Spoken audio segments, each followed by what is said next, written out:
Our next round is called Newsreel. We play in a recent piece of footage featuring people in the news and ask you to suggest what might be being said. This week's clip features the Prince of Wales. Good God, it's Margaret Beckett, isn't it? From the first Labour government. Do you know, I'm beginning to wonder how recent this footage actually is. Oh, lovely, a train in a box. That's odd. Mummy normally gives me a Twix and a lump of organic cheese. Still, never mind, stick that on eBay. So this will be your driver, Dave. Hello, Dave. I love you. So you drive this, do you? Yes, I bet you've got a tale or two to tell. Yeah, well, actually, it has been hairy a couple of times. I bet it has. Yes. Do you know, I quite fancy doing your job. Yes, and I quite fancy doing your job. Well, that's not going to fucking happen, is it? Can I have a go? No, I'm afraid it's against regulations. Is it? Is it? Now, Dave, think very carefully.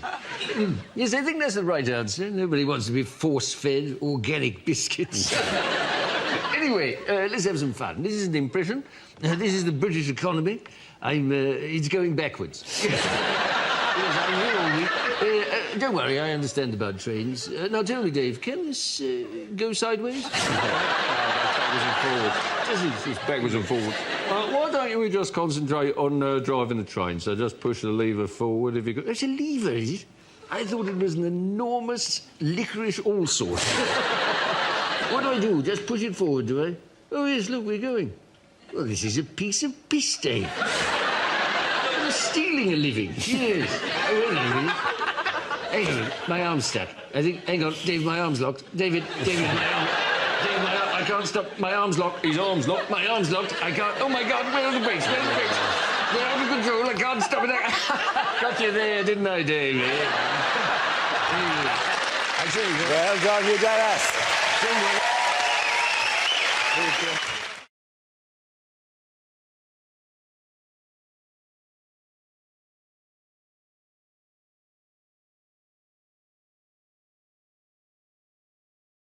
I think is, actually we should be talking about immigration now, because it's a good thing that he's put it on the table, because, a lot of Europeans are coming into the country and taking jobs that my parents worked so hard to steal in the 70s.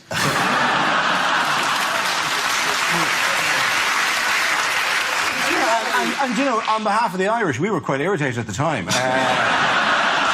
Because we'd done a good job of nicking those jobs in the 50s, and then you arrive in, waving spices and whatnot. We had no response to that. Well, listen, if UKIP get in, it is you who are in trouble, because it is, taking jobs from British people is their big worry, isn't it? This will be Mock the Week with Sue Barker. She's the natural second choice. When I finally get deported, exactly. Sue Barker's is definitely doing all my jobs. Yeah. I think you'll find, though, it was the spices from the East and the Irish cuisine that joined together to form the potato wedge. A beautiful thing. Nigel Farage, he said there was going to be a flood of Bulgarians and Romanians coming over on New Year's Day. Turns out there are now, in fact, 4,000 less Bulgarians and Romanians in the country now than there were last year. So obviously the Bulgarians and Romanians who were in the country suddenly heard that all these other Bulgarians and Romanians were coming to Britain, and they thought, well, that's why I left the country in the first place. It works both ways, though. It works both ways, and the British are even sneakier at getting into countries. I keep having British children. They sneak in through my body, and then they talk like this way, and they love queuing, and they eat beans and toast. I don't know where they're coming from. I think you need to address your open-door policy there.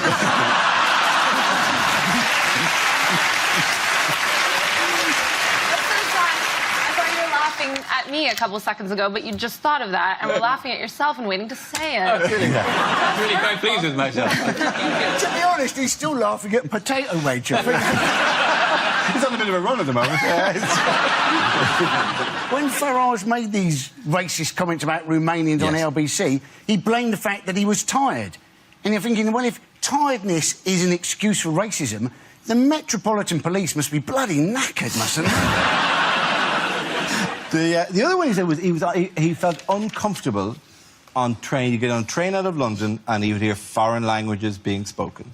And you kind of going, if you're in the train out of London and the ticket officer came on and suddenly started going, Verkarten bitte! Wo ist deine Papieren? Wo ist deine Papieren? You would wake up and go, it was all a dream! We didn't win the war! Oh, no! Was that just an excuse to show off your variety of accents? I have lots of accents. It's very, very good. Maybe you'd like to hear my Spanish accent. Hola, ¿qué tal? It's quite beautiful. It's very good. The issue that I have is that, you know, UKIP sort of attracting votes from sort of the elderly, you know, that this is sort of who are increasingly supporting them. And the thing is that you get worried because you think, well, I've sort of had more racist experiences from elderly people and you can sort of understand how this comes about. But I actually think that elderly people should just be allowed to be racist because, like, they've got enough shit going on in their lives, like, without having to re-educate themselves. Do you know what I mean? Like, I've pissed myself, I've got 2 false hips, and now I can't say darky. Like, it's... I'm quite happy to make him feel comfortable, bump into an elderly person, just give him the old wobble head to make him feel all right.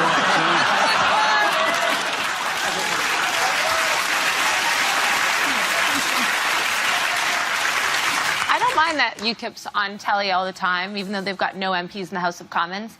Because, Dara, you've got no MPs in the House of Commons and you're on telly all the time. All right. But I have an inclusive manifesto.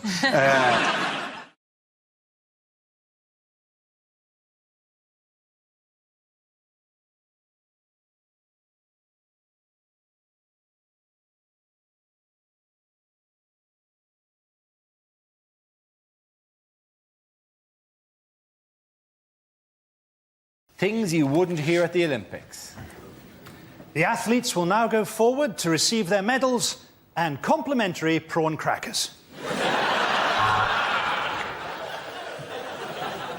And there is the Chinese coxless 4. It's a harsh punishment, but that's what happens if you lose a heat.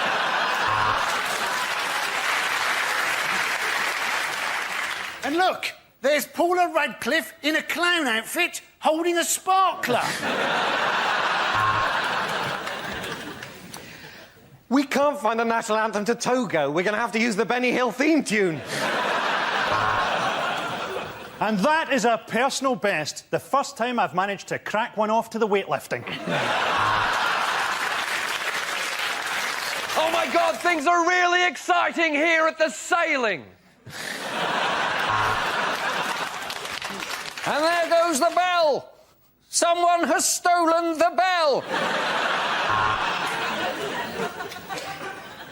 Now, over to the Paralympics with Glenn Hoddle. She's past 1, she's past 2. Paula Radcliffe is very ill indeed. He medalled in Sydney, he medalled in Athens, and he's going to medal here unless someone catches him. And coming up, your chance to watch teenagers in leotards without feeling bad.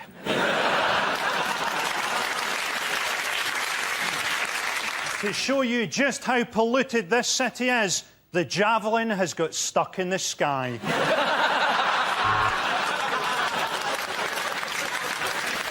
The leading British swimmer has had to pull out of the 400 metres freestyle because he couldn't find £1 for the locker.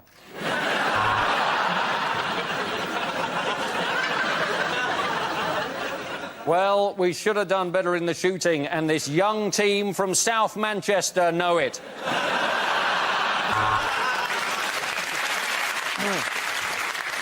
And anyone who thinks that this opening ceremony is amazing has never been to Blackpool on ecstasy.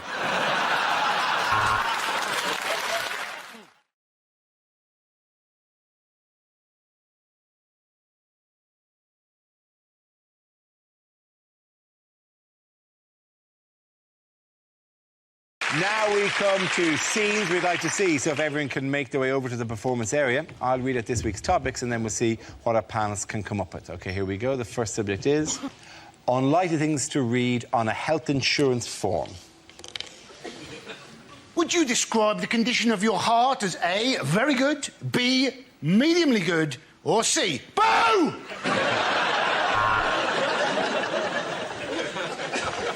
Do you ever temporary blackouts?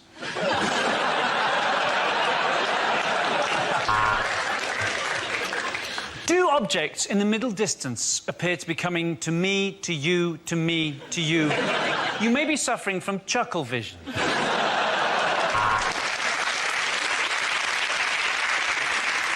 Are you suffering from, or have you ever had, an STD, you slag? Are you the only black guy in a horror film?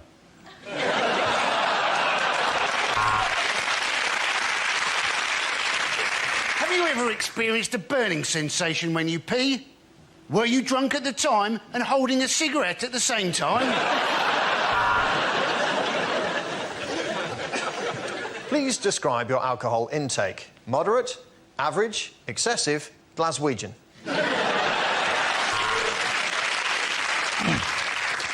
What's your blood type? You can do 50 words a minute, innit, bruv?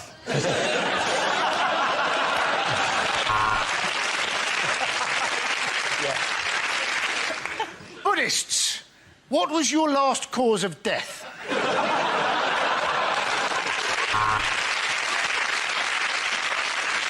Do you suffer from dyslexia? If so, please put a bic in this tox.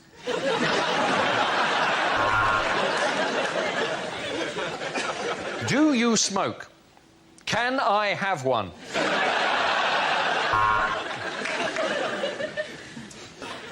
Do you hear voices? No. Are you deaf? No. So you do hear voices? Yes. I'm sorry, you have lied. Would you describe yourself as very fit, quite fit, or a bit of a minger?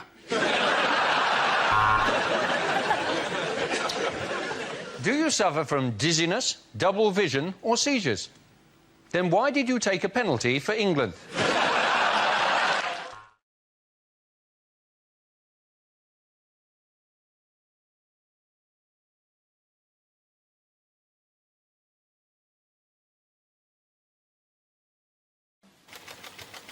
Now the topic is family.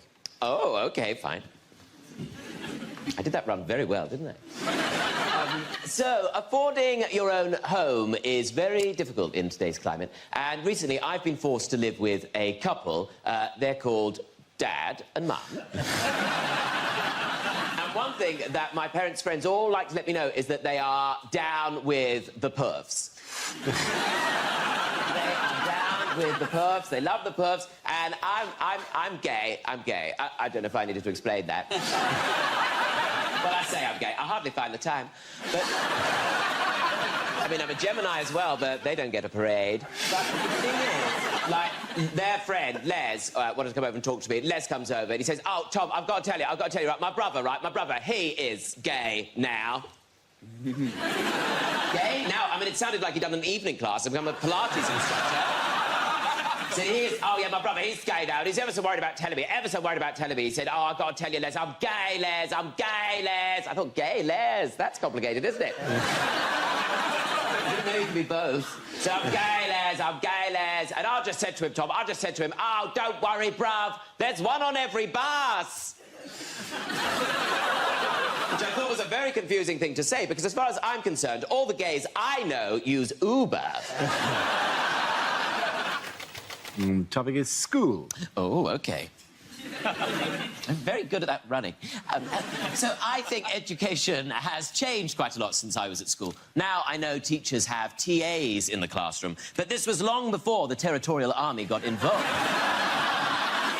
Back when I was at school, you basically had one teacher and 35 or 50 million children in one class. You were basically watching one person have a nervous breakdown before your very eyes. I remember my teacher, she'd be like, right, OK, we're going to do maths now. OK, tens, hundreds, thousands. OK, put those bricks away. OK, come and sit on the mat now. Don't piss yourself again. OK, now we're going to do reading. OK, read a bit.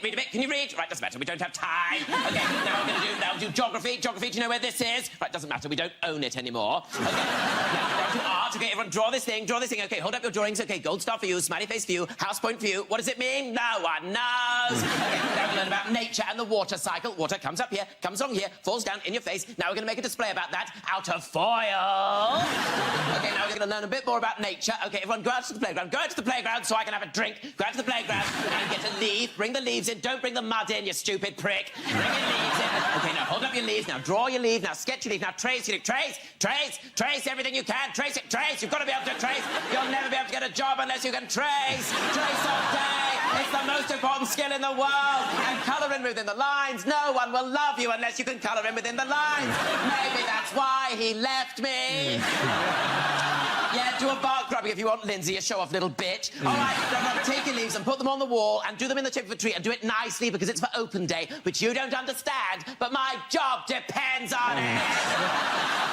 Okay, now you're going to mummify a teddy bear. You're going to wrap your teddy bear in toilet paper, which also doubles as tracing paper. You're going to wrap your teddy bear in toilet paper. It teaches you nothing at all, but it keeps you quiet while I can do poppers. Okay, now we're going to design a sarcophagus for your teddy bear, a coffin for your teddy bear, so we can all think about being dead. One day we're all going to be dead, cold and dead in the ground, which I wish I was. I wish I was dead, you bunch of... Oh, my goodness, children. It's time to go out and play. Play.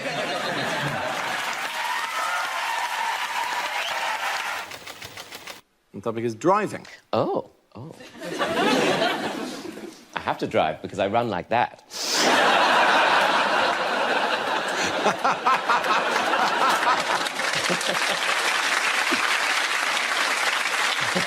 Now, I don't want you guys to think I'm a failure just because I live at home with my mum and dad and I'm 35 years old.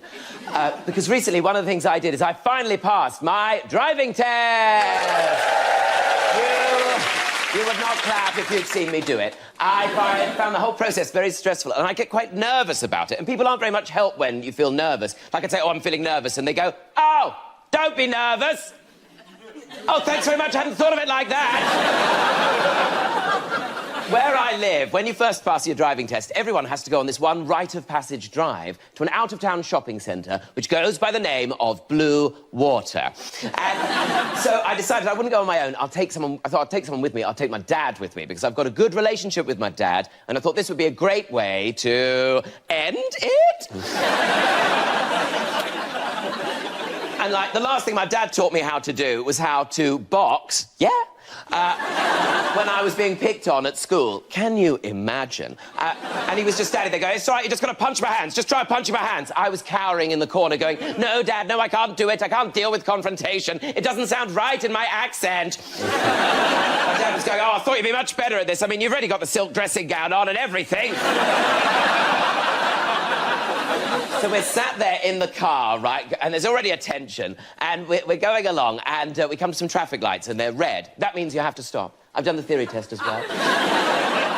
Anyway, the lights went from red to amber to green, and I went to drive off, and what happened is I stalled the engine. And my dad, bless him, he turned to me, and he said, concentrate!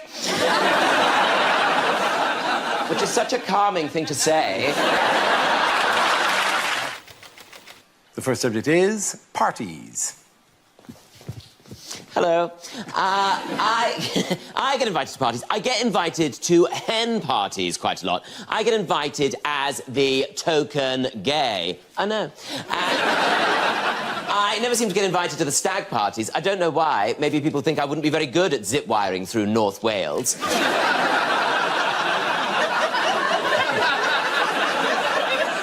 A little while ago, I got invited to a friend of mine's hen party, a friend of mine from school, and it was being organised by her chief bridesmaid, Emma. And Emma is, how would you describe her? Passive-aggressive? I knew I had to go to this hen party because suddenly I was added to a WhatsApp group. What's up? I'll tell you what's up. I looked at my phone. I had 324 notifications from people I did not know. I'm in this group with the mother of the bride. We've all got to call her Mum, her sister, Auntie Wendy, and then they're all sending selfies to each other, except Auntie Wendy can't send a selfie, can she? She sends a video of her eyebrow. Twice. It's used up all my data, all my storage is gone. Then something pink covers the lens at the end of the video, which you assume is a finger, but you don't like to ask. Then I have to go to this hen cottage, right, this dream hen cottage, which was just outside Reading. I pulled up, I donned a penis headdress, put a pink sash on, got out of the car. Right, Emma was answering the door in a steadily escalating pitch of excitement. Oh, my God, hi, you look amazing, coming in. Oh, my God, hi, you look amazing, coming in. Oh, hi, Tom. Rude. Then... I had to go and introduce myself to all the other hens, and if there is one thing worse than being invited to a hen party as the token gay, it's if they've invited another token gay. And who was it? This guy Kevin, right? He's a dancer. He's got a hat on. He's a better gay than me. You can't compete with that. Then we've got to go off and do all these activities. We started the day with a guacamole making class. What the hell is a guacamole making class? You can't chop an avocado. It's basically just mush. Then we had to go to a tango lesson. I can't do it. I haven't got the hips for it. Kevin can. He's actually very talented. Then, right, we had to go on a gondola ride round Reading. I mean, it's hardly Venice, is it, when you're going past a Matalan? Archie Wendy's going, oh, it's just like St Mark's Square, isn't it? Or is that Asda car park? Anyway, I wish I had been on a zip wire somewhere in Wales. Thank you. And it's food. Oh, OK. Oh, very similar topics. I once went to a buffet in Reading, and that's not even the joke. It was organised by a woman called Wendy, and it was so beige. It was so bland. It was like a buffet representation of Reading. I looked across this buffet, right? They put out sausage rolls, right, where they just whipped off the cellophane and put the corrugated plastic straight down on the table.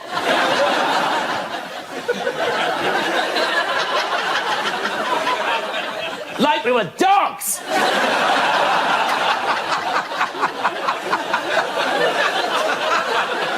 Then we had Scotch eggs, right? Scotch eggs cut into quarters. Apparently no one can eat a whole one.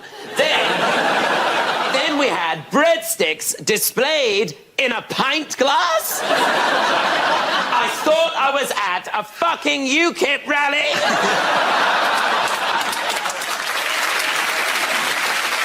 Then she starts putting down cold pizza slices next to wontons. No one's mixed Italian and Chinese cuisine like that since Marco Polo.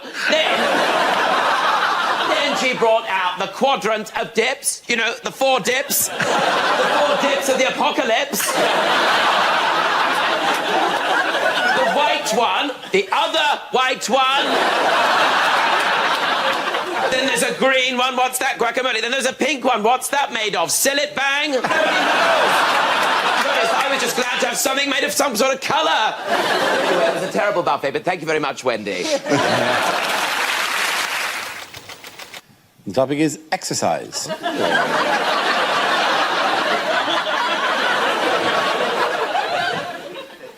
Also a picture of me. I'm not very good at exercise. I joined the gym. I joined Virgin Active because there wasn't a Virgin Passive.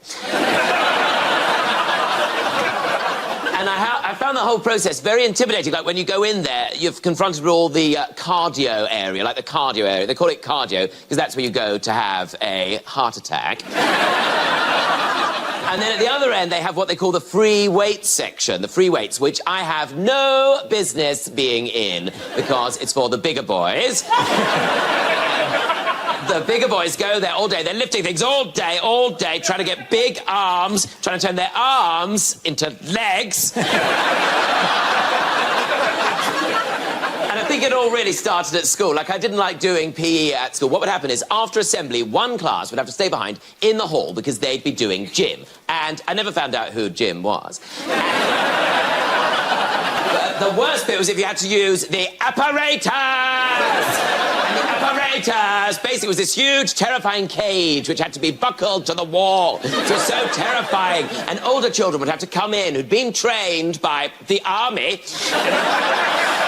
And they'd come in and they'd untether its bonds, they'd pull a lever and it would lurch out and it would swing out, and these huge, terrifying arms have to be buckled to the floor, otherwise it would just swing out and kill everybody. And it had all these bars and ropes and chains. It was very much like a weekend I recently spent in Berlin. The first subject is school. Who's coming on that? Tom. Hello. I went to quite a rough school. I know. Isn't it moving? And it was the sort of school where people would come up to you and say things like, "Hey, you, do you want to fight, do you? Do you want to fight? Is that why you look at me like that? Yeah, you want to fight? Yeah, don't you want to fight? Don't you want to fight?" And I'd always say, "Oh, no, thank you. But thanks for thinking of me." Those girls could be so cruel. And at my school, to avoid getting picked on, everyone had the same of everything. So everyone had, like, the same pencil case. It was a pencil case that was made to look like a packet of Walker's Crisps. And in it, everyone had the same Oxford math set, which was like a tin pencil case, which contained a ruler, maybe a foldable ruler for travel. A foldable ruler, which was great for underlining things, wasn't it? Until you got to the middle. Big bump in the middle. And a set square, which wasn't a square, was it? It was a triangle. And a compass. Oh, I'm glad I learned how to use a compass. Not a day goes by.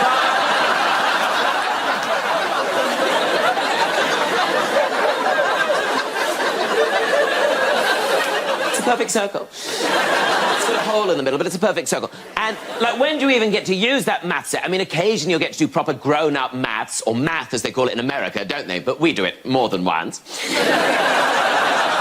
When you get to do things like trigonometry and SOHCAHTOA. Do you remember that? SOHCAHTOA, SOHCAHTOA. Do you remember that? SOHCAHTOA. That's a thing. SOHCAHTOA. Sine equals opposite over hypotenuse. Cosine equals adjacent over hypotenuse. I mean, now, as an adult looking back, it would have been nice, wouldn't it, if they spent maybe half an hour, or even just like 10 minutes, just 10 minutes going, "This is a pension scheme."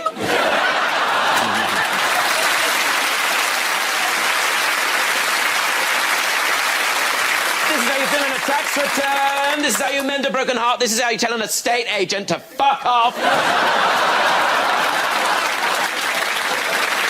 Thank you very much, Tom. As travelled. Travel, okay, fine. Well, I travelled from over there. Hello. One of my favourite travel experiences was at secondary school when we went on the school music trip to France. And to get on the school music trip to France, you had to be part of the choir. I was in the choir, and it basically meant you got to hang out with all the other 13-year-old homosexuals who didn't yet realise they were homosexuals, and their chatty female friends. And it was a great place to go and learn how to play a show tune on the flute. Not a euphemism. And this was back in the day when it didn't matter where you were going with the school. If you went on any school trip, you had to go by coach. Like, if you go to Australia, you go by coach. This was supposed to be a 5-day trip to France. We spent 2 days on the coach getting there and 2 days getting back. It was basically a day in France. So, on this trip, you really had to make the best of the coach trip. And for me, my favourite bit was when we got to stop off at the French hypermarket. So I thought that would be a great place for me to show off how much better I am than everybody else, because I'd actually been paying attention in French. So I went over to the patisserie and I said to the man there, "Bonjour, je voudrais un croissant, s'il vous plaît." And according to the French classes, the man behind the counter should have responded by saying, "Oui." Il y a un croissant ici. Which, when you think about it, is basically the equivalent of someone coming over here and saying, "Hello, I'd like to buy a pasty, please." And then the man behind the counter responding by saying, "Yes!" There is a pasty here.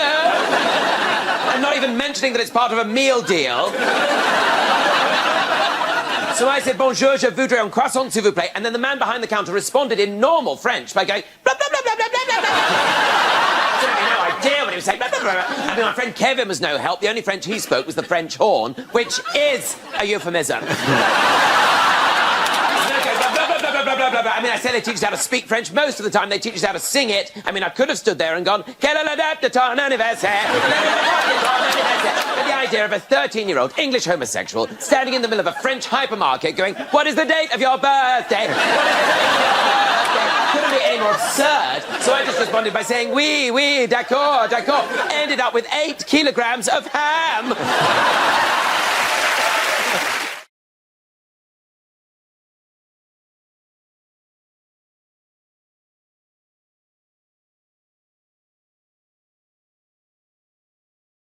Name 3 things that were part of Andy Murray's preparations for his historic Wimbledon win. This is news that in scorching temperatures, Andy Murray defeated the world #1 Novak Djokovic to become the first British man in 77 years to win the Wimbledon men's singles final. An integral part of helping Murray achieve his success was his health and fitness regime, which included yoga, a 6,000 calorie a day sushi-rich diet and post-match ice baths. Did you watch it? Did you enjoy it? Did I watch the ice bath? The ice bath? No, that wasn't broadcast. Apparently, he actually has ice baths in a wheelie bin.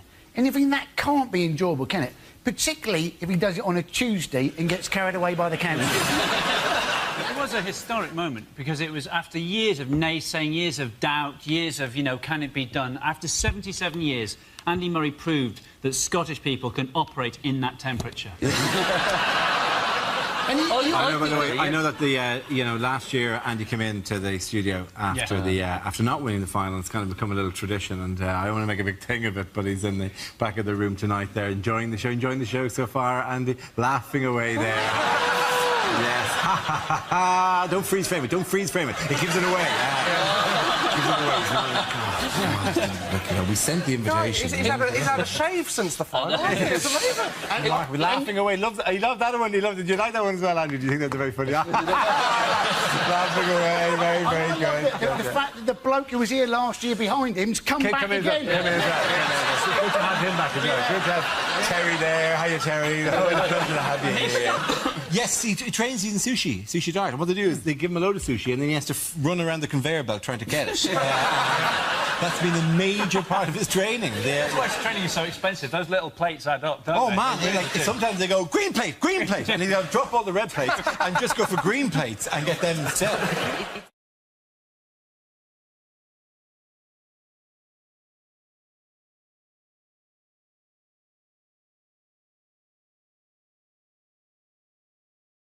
Now we come to our final quickfire round called Scenes We'd Like to See. This is for everyone, so if you go over to the performance area, please.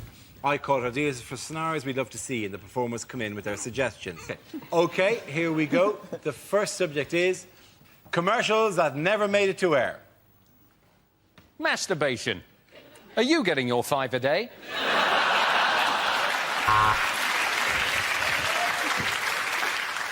Worried about bankruptcy? Then why not paddle your canoe into the middle of the ocean? Lidl's own brand shampoo, because you're worthless.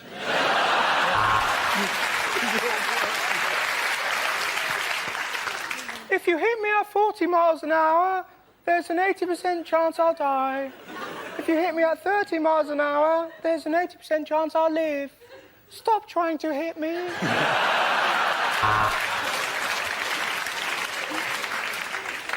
Poor and too lazy to cook. That's why mums shop at Iceland. This isn't just a gimp mask. This is an S&M gimp mask.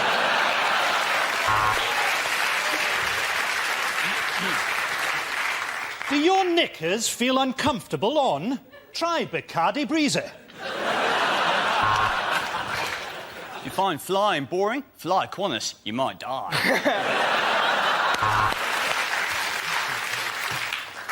The Daily Mail. Racist in public, so you don't have to be.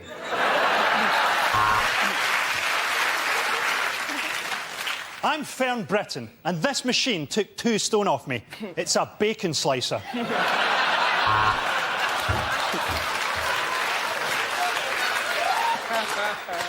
I'm John McCain. Why not buy my fitness video?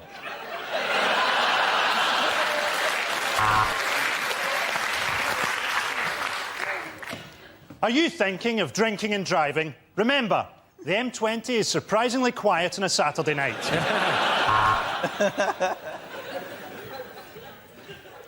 We've lost your bags. We've lost your bags. Dee dee dee dee dee dee dee dee dee.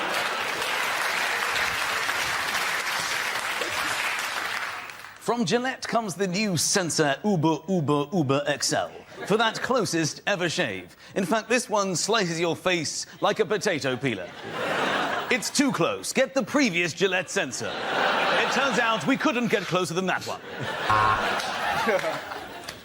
31 million names on 3 great discs. Her Majesty's Revenue and Customs. Now that's what I call a monumental cock-up, Volume 1.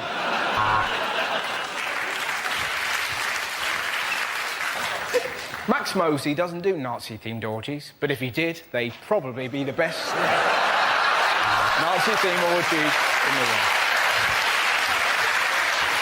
OK, next topic is bad things to hear on opening the door in the middle of the night. Hello, I'm Dara O'Brien. I'd like to talk to you about Mock the Week.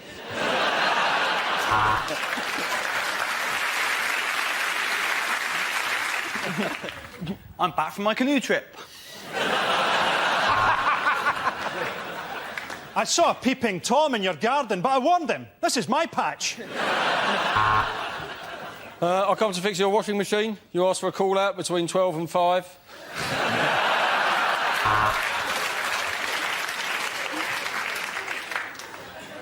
Hello, I'm afraid my cock is stuck in your letterbox.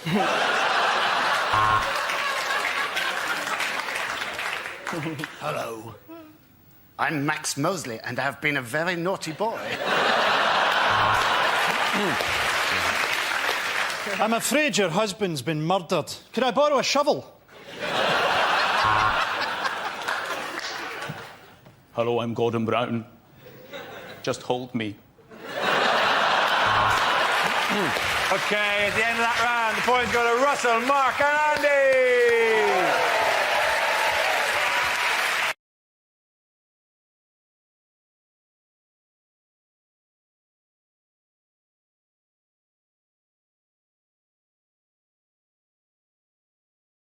Topic is unlikely lines from a horror film. I know what you did last summer because you keep posting all your boring shit on Facebook.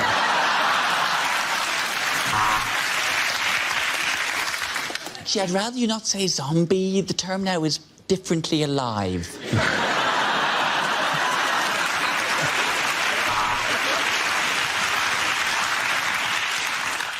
I have a message from the other side. We have Bake Off now.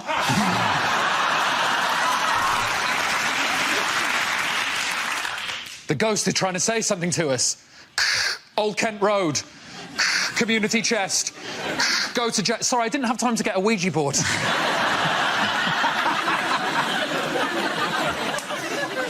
my God! Everybody, run! Oh, no, it's just some fat prick with a Nerf gun.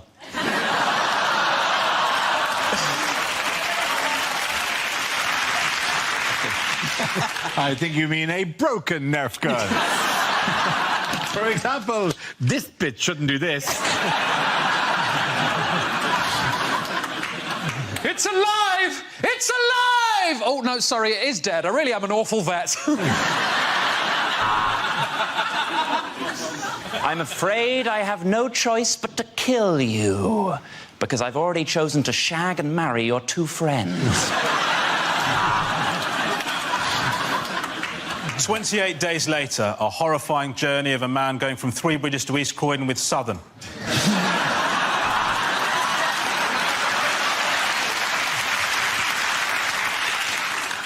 I see dead people. Oh, no, my bad. It's Keith Richards. Get back, you demons! You devils! Get away, Satan's spawn! Back from whence you came! That was the party political broadcast on behalf of the UK Independence Party.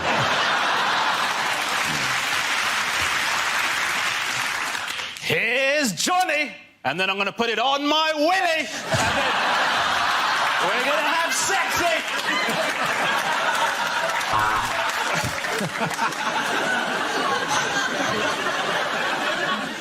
Sir, There's been another attack by the undead in Wimbledon. No, not zombies this time. Zombles.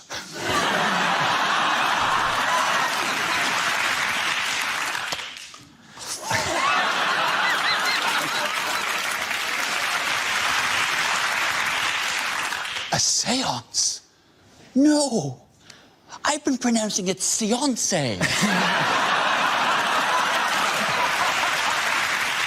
Next topic is unlikely things to hear at Christmas. Oh, John, thank you so much for my electric toothbrush. No, it's everything I wanted and more. Oh, you got lots of nectar points on it. Good.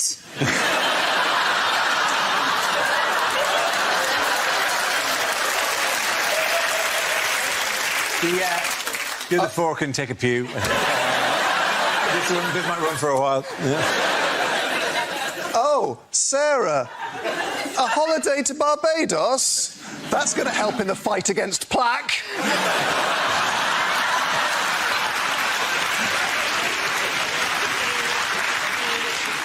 It's Christmas. Today? Are you sure? The shops have kept that very quiet.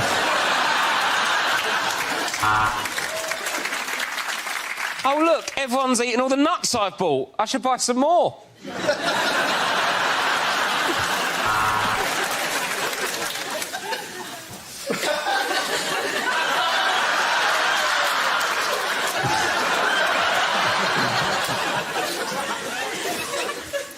Leg or breast?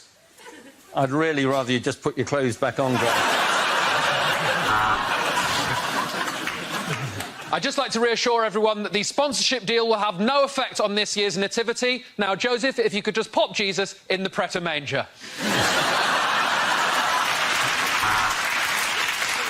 Chestnuts roasting on an open fire. Christmas with a vegan. This is your Christmas and birthday present.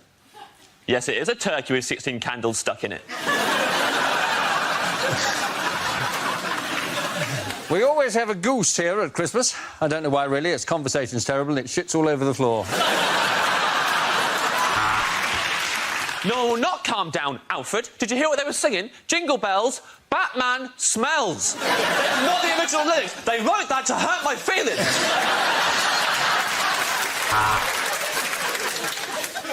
Yeah, a good tip for sprouts is to slice them very thinly, drizzle them in olive oil, throw them in the bin and drink a bottle of red wine. 50 Shades of Grey. Yes, I'm well good at charades. Put your top back on, Nan.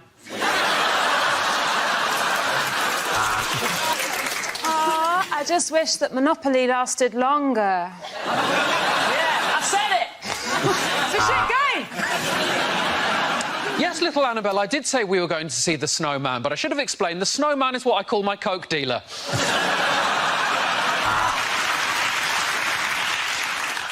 What the fuck is eggnog?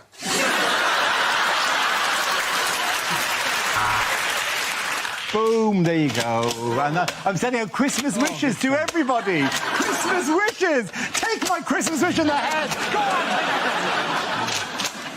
Oh, for God's sake, this is the least festive one of these we've ever done.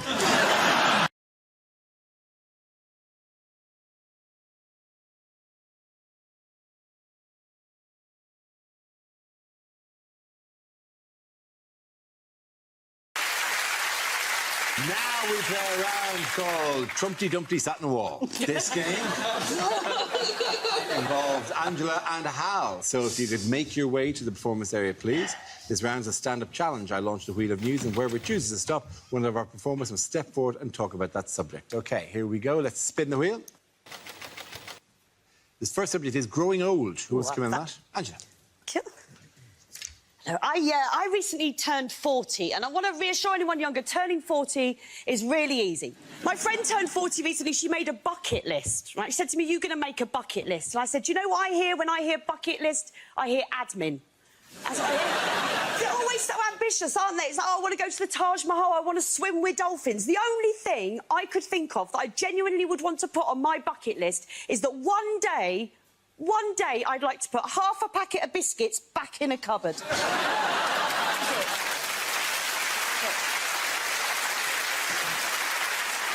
But getting old, growing old in this country looks scary. It's looking scarier and scarier. You know, by the time I get to old age, there won't be care homes anymore, will there? It'll just be an OAP rescue centre. So it'll be like Battersea Dog Zone. This idealistic young couple will come in, they'll get shown around. This is Maud, she likes knitting, gardening, casual racism. Why don't you take her home? That's what it'll be. So we have to worry about these things. We do, because we're all living longer, aren't we?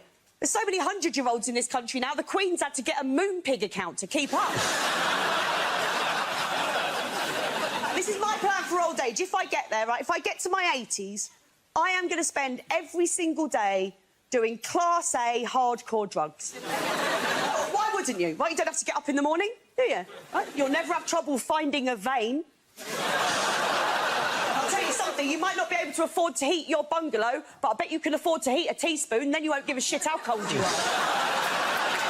No-brainer, isn't it? Thank you very much, Angela.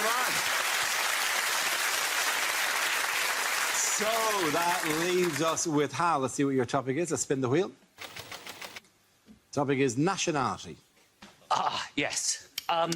Well, I'm English, obviously, which is rubbish, isn't it? No, it is. No one likes us. If you, I follow England at rugby, at football. Everywhere we go, we get booed. Everybody else boos us. My wife, Northern Irish, boos me in bed. Absolutely.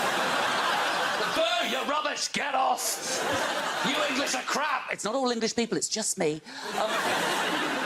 I was actually doing a gig in Scotland a couple of years ago in Glasgow, and I said to a roomful of Scottish people, is it true, whenever we play football, you support the opposition? And they all went, yeah, yeah, we do. I said, you know what? We do the same to you, we just never know when you're playing.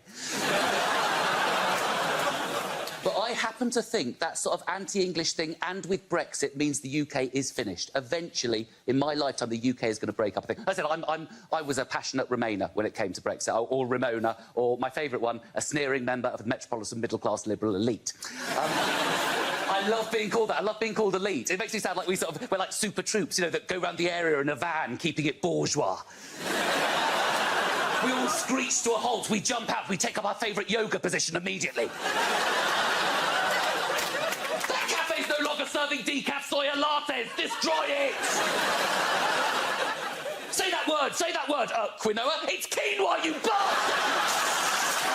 Thank you very much. Well done, Hal Crittenden. Thanks, Clive. Points to both of you. Come on back.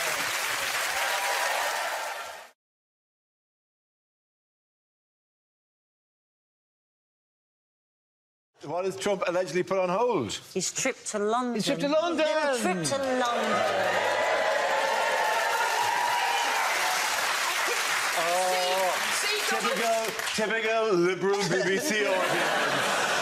What were you worried about, mate? They're clapping you right now. Yeah. It's a bit sort of weird, isn't it? Is this the man who said he would take on ISIS? He's not coming because he's scared of a few Guardian readers with placards.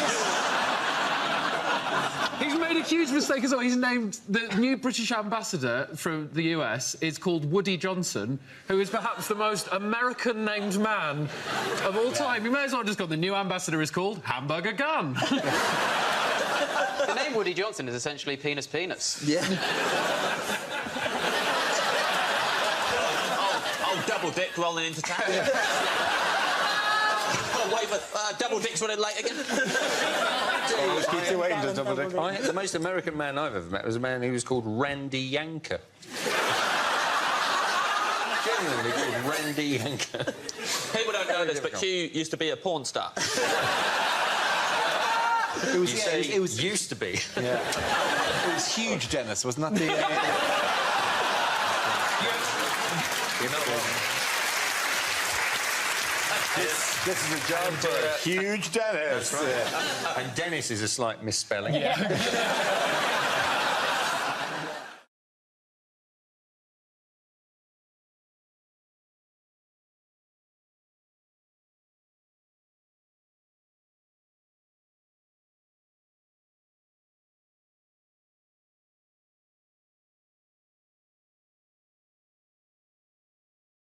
Now we play a round called Trump Around, Trump Around, Trump Up, and Get Down. This game involves John and James. If you could make your way to the performance area, please. This round is a stand-up challenge. I launched a wheel of news, and whoever chooses to stop, one of our performers must step forward and talk about that subject. OK, here we go. Let's spin the wheel. And the topic is home life. Who wants to come in that?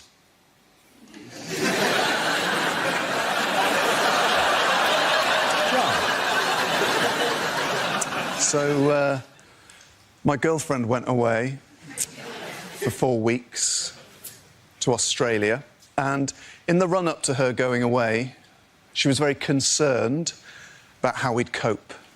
I sort of less worried about that. I'll be honest with you, what I was mainly thinking in the run-up to my girlfriend going to Australia for 4 weeks was... Ray! Lads, down the pub! That's a pint glass, by the way. Turns out they've moved on.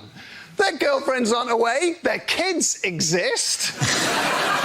And my flat is now just turned into a blank, grief-walled cell of despair because I see it without my girlfriend in it for the first time. And so my mind just begins to fill with all the everyday things that lose their magic without her, because that's what I think love is. It's a domestic thing. The other day, she was emptying the bin, and I knew it was going to split because she doesn't buy heavy-duty bin bags because she doesn't listen to me.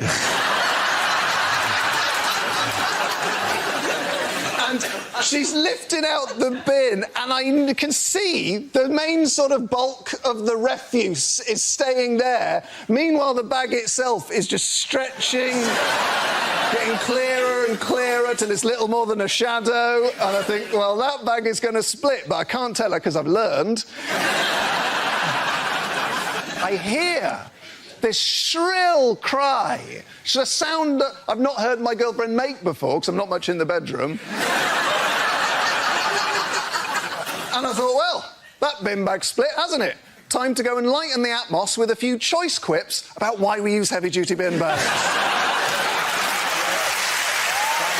John Robbins.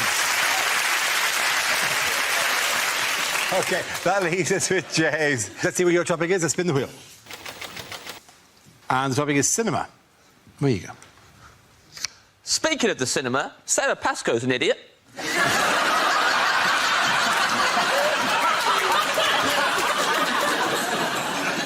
Love going to the cinema. My favourite film I ever saw at the cinema was the Eddie Redmayne classic, The Theory of Everything. I loved it. It should have been called Look Who's Hawking. That's my only criticism. No, but it's perfect. Worst part of going to the cinema is other people. Easily. I'm sitting there.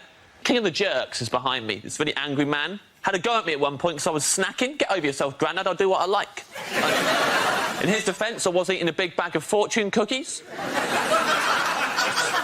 Cracking them open, reading them out loud. It was disruptive. It was disruptive.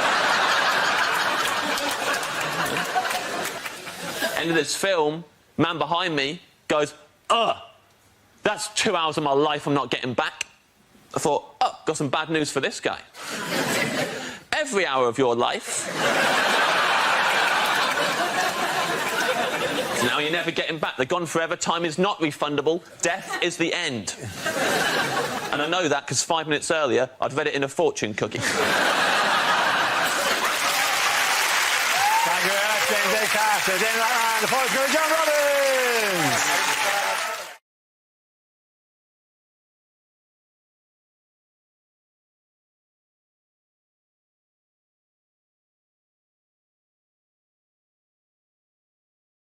Now we come to scenes we'd like to see. So if everyone can make their way over to the performance area, I'll read out this week's topics and then we'll see what our panelists can come up with.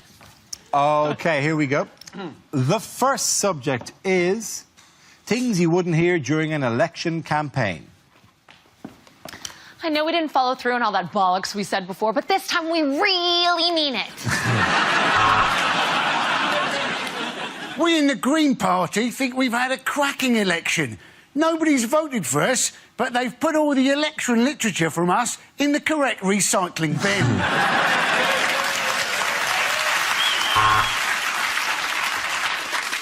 We will get rid of obesity by making the doors to chip shops really narrow.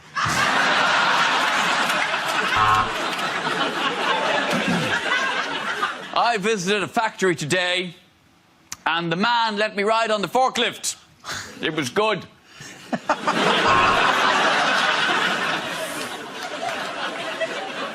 We are not a racist party, though we are throwing a racist party tonight for Nigel's birthday. Farage, this is my bunk bed. You keep on the top bunk. For goodness sake, Boris, when we said press the flesh with the electorate, we meant shake hands. I'm probably going to vote Lib Dem.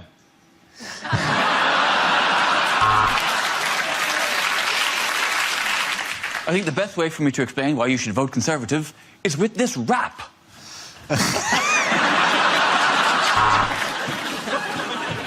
Nick Clegg has demanded a recount. Here we go. 1. Happy now?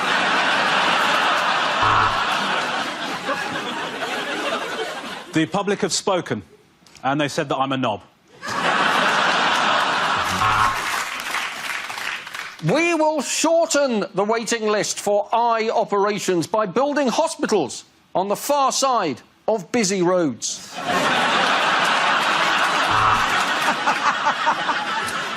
We plan to replace the glass ceiling for women with something much easier to clean.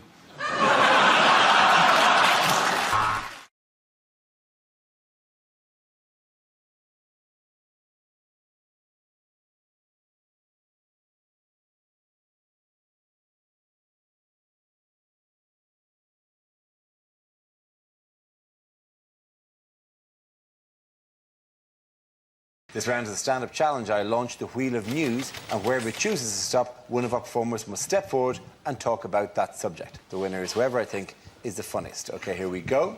The first subject is festivals. Who wants to come in on that? Kevin. Festivals. Nice picture there. That's actually me on your left. So, I was at a Christian rock festival. I never really meant to be there. I was just passing through this Christian rock festival, and there was a stall set up that said a free toastie for all of God's children. So I thought, shame on. I said, how's it going, mate? Can I have a toastie? And the guy said, are you a Christian? And I thought, well, if I'm not a Christian, am I not getting a toastie? That's not very Christian.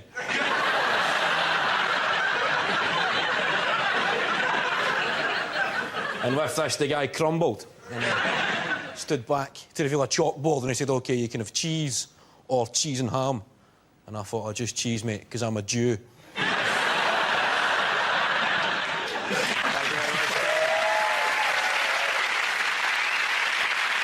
OK, let's spin the wheel again.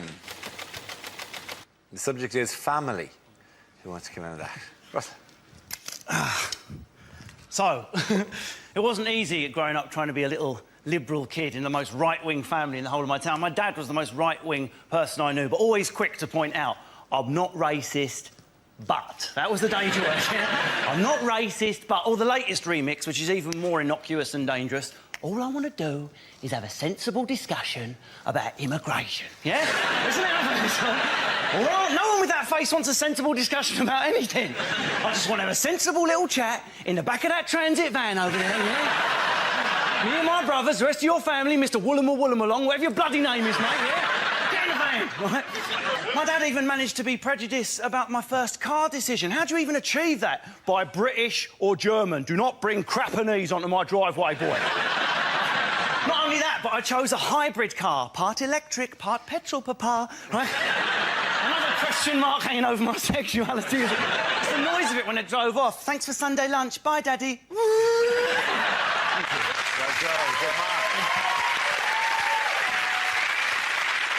OK, that leaves us with Milton. Let's see what you've been left with. Let's spin the wheel. And the topic is jobs.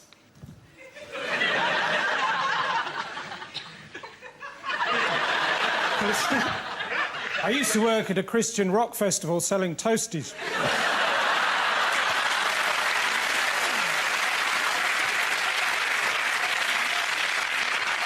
The best day was when I sold this Jewish bloke some yellow ham.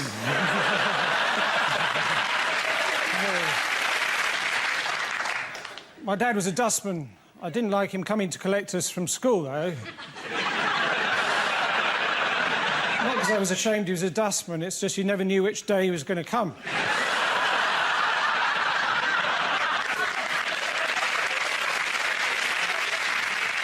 The rest of my family were police marksmen. Apart from my grandfather, he was a bank robber. He died quite recently, surrounded by his family.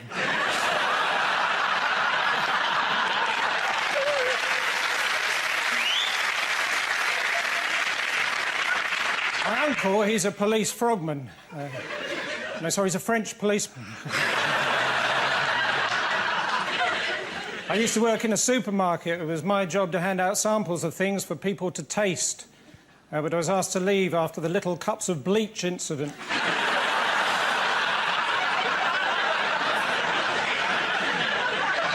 After that, I worked in a pathology lab, but I was asked to leave after one of my reports said cause of death, autopsy.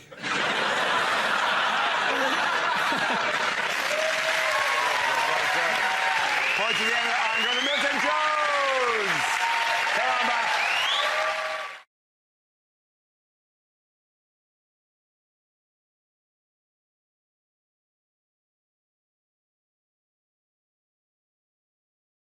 We play a round called You Keep Me All Night, Baby. This involves Josh and James. If you could make your way to the performance area, please. This round's a stand-up challenge. I launch the wheel of news, and whoever chooses to stop, one of our performers must step forward and talk about that subject. OK, here we go. Let's spin the wheel. The first subject is adventure. Who wants to come in that? James. I'm not a very adventurous person.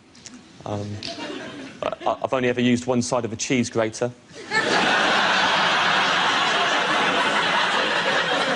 Got no idea what the other three sides even do. I'm not the only one either, because everyone knows what side I'm talking about, right? Big holes. Got no time for small holes and tiny holes. And if you've ever seen small, it's the roughest side of anything I've ever seen in my life, small holes. There's rows of tiny little spikes, so I'm going to use that side as in self-defence. Then you've got to wash it. I don't know how you negotiate that. How you wash something that is rougher than your own scouring pad.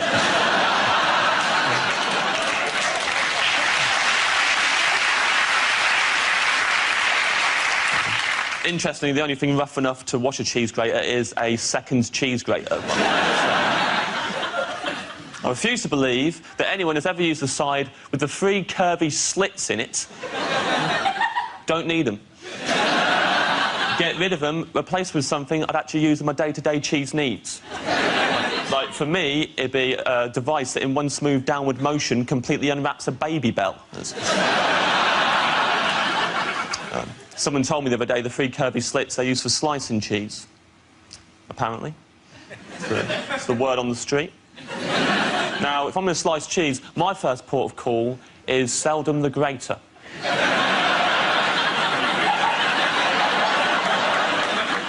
Call me old-fashioned, I'm a knife man. You might think I'm a fuddy-duddy, but I like it. It's unpredictable. You always start out.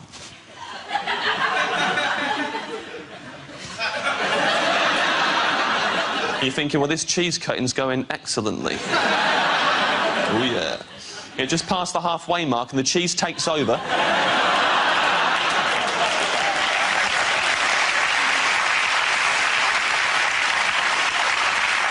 Can't reverse it. It's made its mind up now.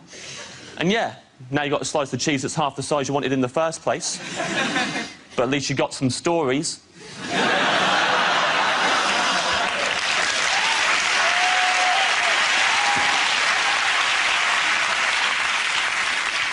Thank you, James, for comprehensively dealing with the topic of adventure there.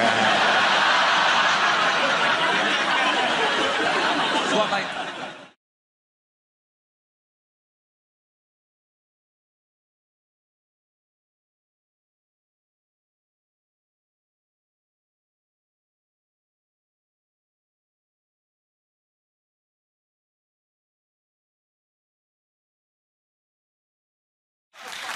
unlikely things to hear on a travel programme. Look at these wide, sandy beaches. Fantastic. And we're almost certain the Ebola has now gone.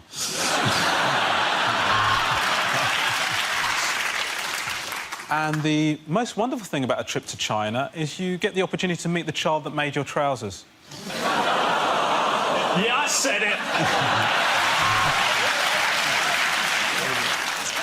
Southend is a lot like Las Vegas. It's the only other place in the world where you can play for sex with chips.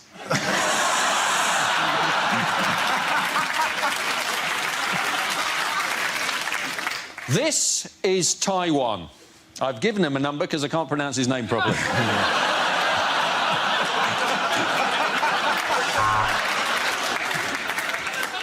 I'm Danny Dyer, and welcome to Italy's quaintest vineyards.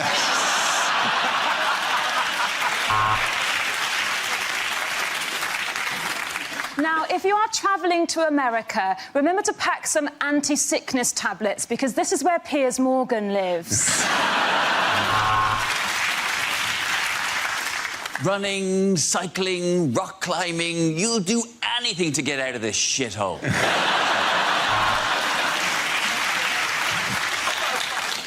The accommodation, the weather, the food, all of these wonderful things help you to forget how smelly the locals are.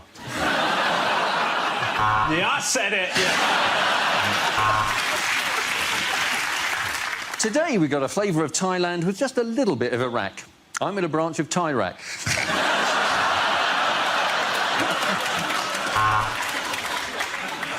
This week, I'm in Kyrgyzstan, answering your questions, like, how do you spell it and where the fuck is it?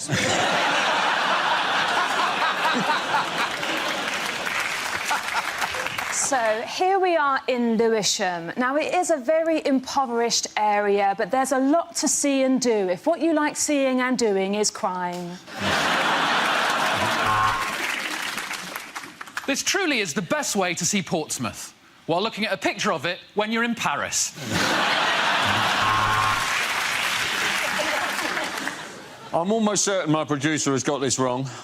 I'm on a train to Leighton with a load of football fans. This is the Orient Express.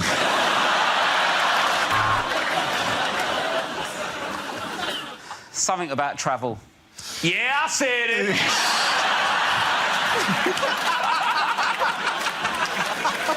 This is Keflavik, one of Iceland's oldest geezers. You all right, mate?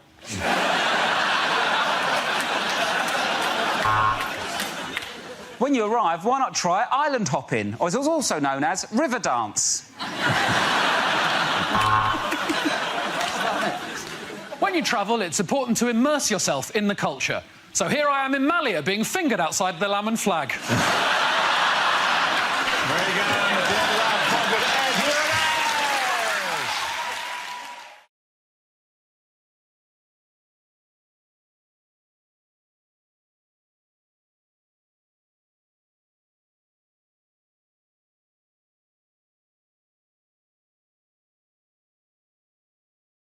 This round is called, if this is the answer, what is the question? On the board, 6 categories. Joe, which category would you like? Sport. Your category is sport. The answer is 250,000. Is that the amount of Iceland dinners the robbers took from Kerry Katona's house? I think there's a point where they came in, do you have anything other than drumsticks? Is there anything that isn't breaded? Is it what world ranking is the British tennis number 5? Is it how many calories in a Scottish salad? Is it, what position did I finish in the 1987 Henley School Sports Day obstacle race because I got stuck in the sack, but it didn't traumatise me at all. I don't even care now. Is it, if you phone up British Telecom, which position in the queue are you likely to be? Is it what percentage of people failed O-level maths? Is it... I'm gonna ask you to speed towards the correct answer. It's sport, isn't it? Is it to do with Beckham? It is to do with Beckham. How many shirts do the Americans claim that Beckham has sold? That's absolutely right. Well done, Russell. Congratulations. The question I was looking for is how many Beckham replica shirts are LA Galaxy already claiming to have sold? He's wearing that the wrong way round. He is. That's the first change. Does anyone think that Beckham actually knows he's in America? I think he just runs after a ball and all he notices is that occasionally it gets warmer. I don't think he even knows he's rich. He's like one of those cats that its owners left a fortune to.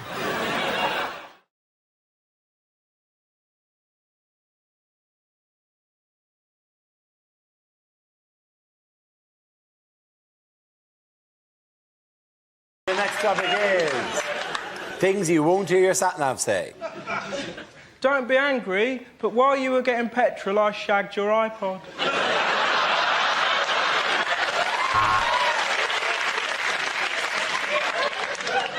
Are we there yet? Are we there yet? Are we there yet? In 300 miles, you will realize this gimmicky voice was a terrible mistake. At the next set of traffic lights, a cyclist is going to pull up next to you and give you a really dirty look like he's better than you. When the light turns green, let's see how good his balance is. Turn right at the next junction for a bloody good dogging site. I'll tell you what, darling, how about you get out of the car and let your husband park?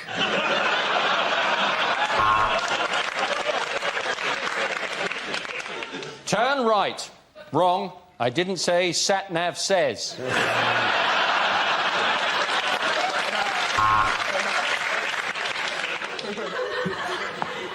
Welcome to Joburg. Lock the doors, put on your bulletproof vest, and don't leave me here. If you go away and leave me here, I won't be here when you come back.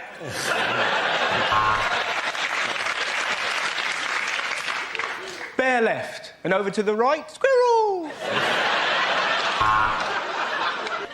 Oh, you just turned me on.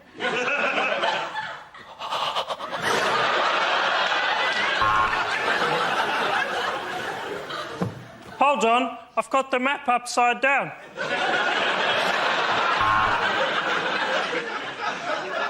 Left. Left. Your girlfriend's left.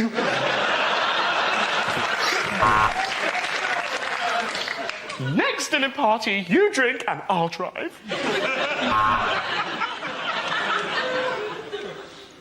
Did you turn the gas off? Did you lock the door? Did you? Did you? I reckon we should go back. I reckon we should go back.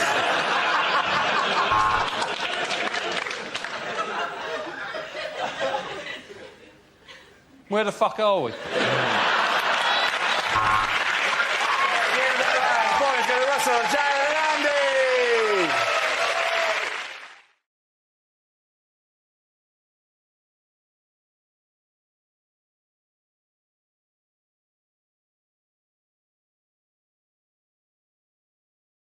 Who was the talk of Twitter during England's first game?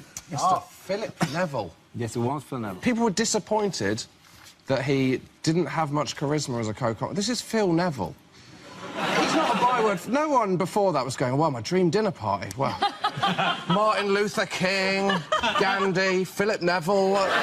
He's a very boring man. What do you expect? The thing is, I felt sorry for him, though, because, you know, basically, he wasn't as good a footballer as his brother Gary.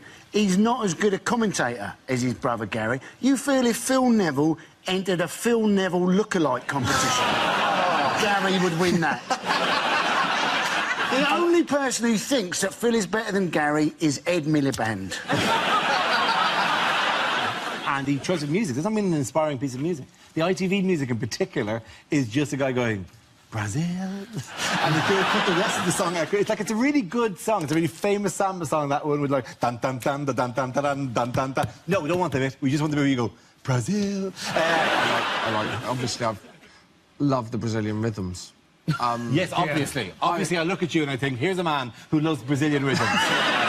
I think Josh Widdicombe and I think the intoxicating samba rhythms of Brazil. You know, we see you backstage, Josh, where you wear that giant, like, headdress that comes all the way out. And you're just in there going, hey, what are we going to talk about in the show today? Dun, dun, dun, dun, dun, dun, dun, dun, dun, dun, dun, dun. That cheeky look in your face. Well, I'm looking forward to when they watch this bit of the show and then get you in for the final. It's going to be brilliant, isn't it? You stammering across the ITV studio. If they flew me to Brazil for the final, I will wear the headdress. I am dun dun dun dun dun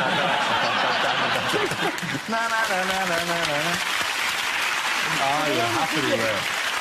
I think if we had a whip round with this studio audience, it could happen. I get to Brazil.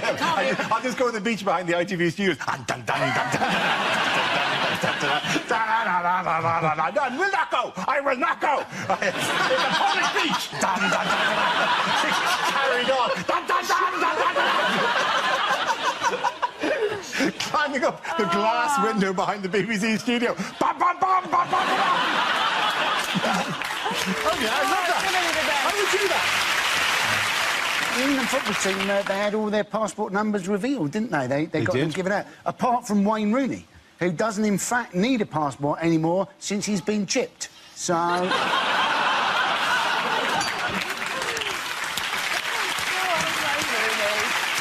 I feel sorry for him. Wayne Rooney could have half an hour ago scored like a blistering hat-trick and be the most greatest, most beloved man in the country, and we're here still peddling the old stereotype that Wayne Rooney said. He hasn't scored a hat-trick and then gone, I'll go for that. I'm going to celebrate by watching my favourite show, Mock the Weeks. I'll bring them a whole satellite thing in the dressing room. Come on, guys, let's watch Mock the Week in the dressing room. Oh, what a result. I wonder, has the good news filtered through at home? Huh? And next to him is Phil Neville going, oh! Ed Miliband's joined them in the dressing room to celebrate. Boss of Nando's. You think the boss of Nando's, Ed Miliband, Phil Neville and Wayne Rooney are on a night out in Rio tonight watching the show going, damn right. Our stock has never been higher. Dun, dun, dun, dun, dun, dun. At the end of that round, the boys go to Josh, Sarah and Andy.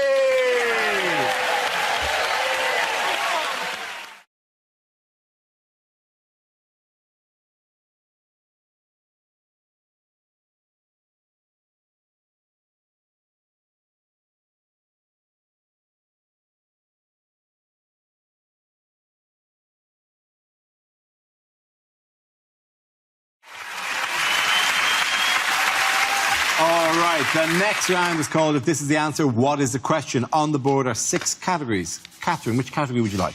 Sport. OK, your category is sport. And the answer is 32 days. What is the question?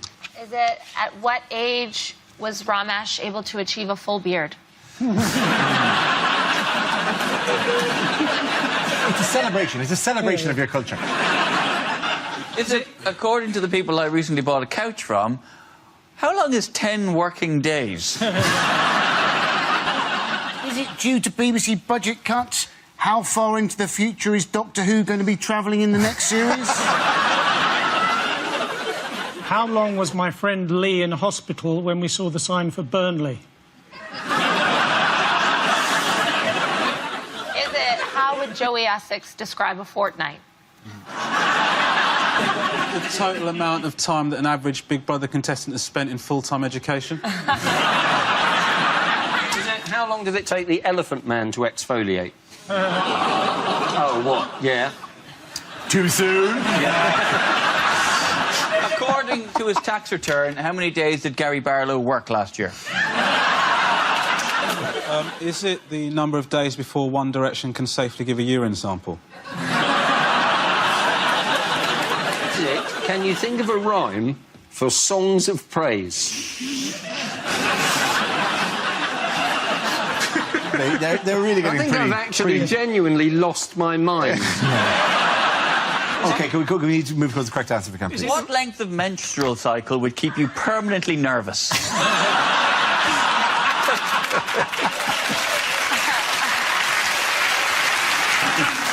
How long the World Cup is going to last? Yes, it is. Very, very good. Thank you very much, Catherine.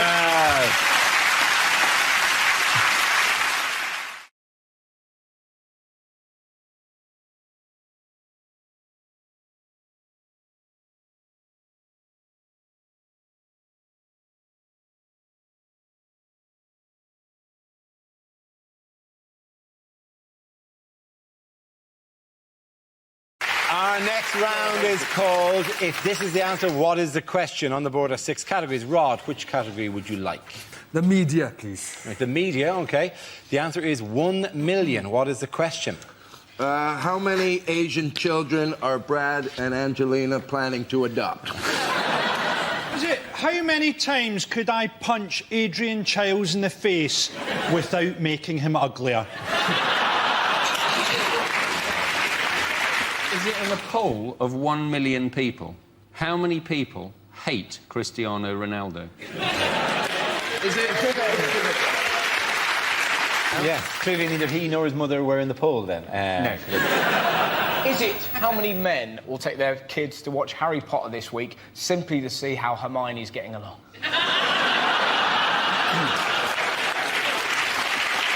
Is it, in 20 years' time, what will be the size of the black nation that Madonna rules?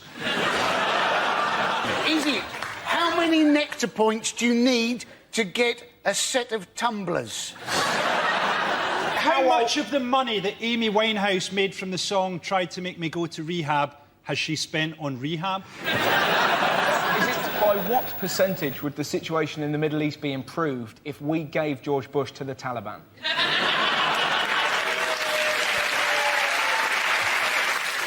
Is it, what number would you get if you took everybody in Scotland who gave a shit about the Ashes and added 1 million? Is it the number... It's something to do with the phone tapping thing. It is something to do with the phone tapping, yeah. Is it the number of conversations of John Prescott's they had to listen to before they got one without the words party bucket in it? Oh, I know what it is. It's the amount of celebrities that were on a list that they were going to... not 1 million. It's the number they How paid long a list? How long a list would that be? Hey, it's the amount the News of the World had to... That's paid out so far to people who have accused them of tapping their phone. Absolutely well done, Rod Gilbert. Absolutely spot on. Very good.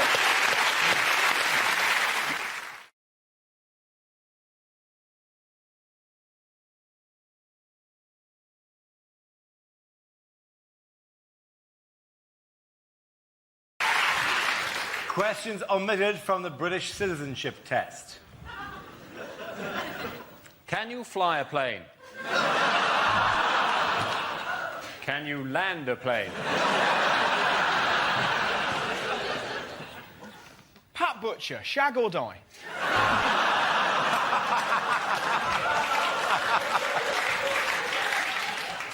Do you ever look at the ingredients on Ready, Steady, Cook and think, I could make a bomb out of that?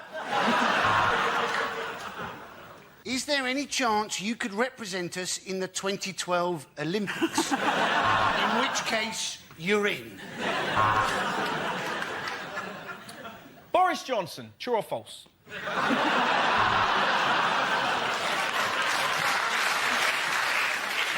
Do you like the music of... what?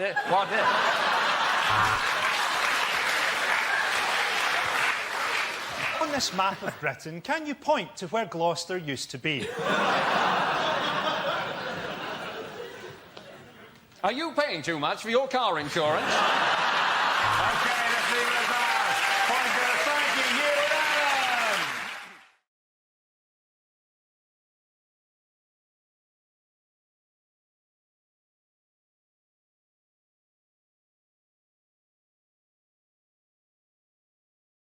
win! Our next round is called Picture of the Week. I show the panel a topical image and ask them to tell me what's happening. So, what's going on here?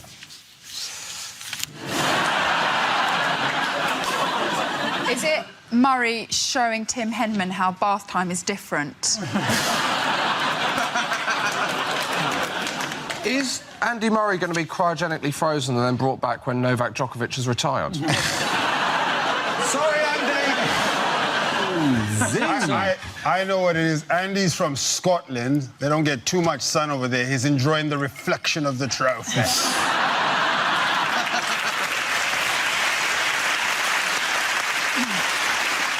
I'm assuming that's the picture he's put on eBay.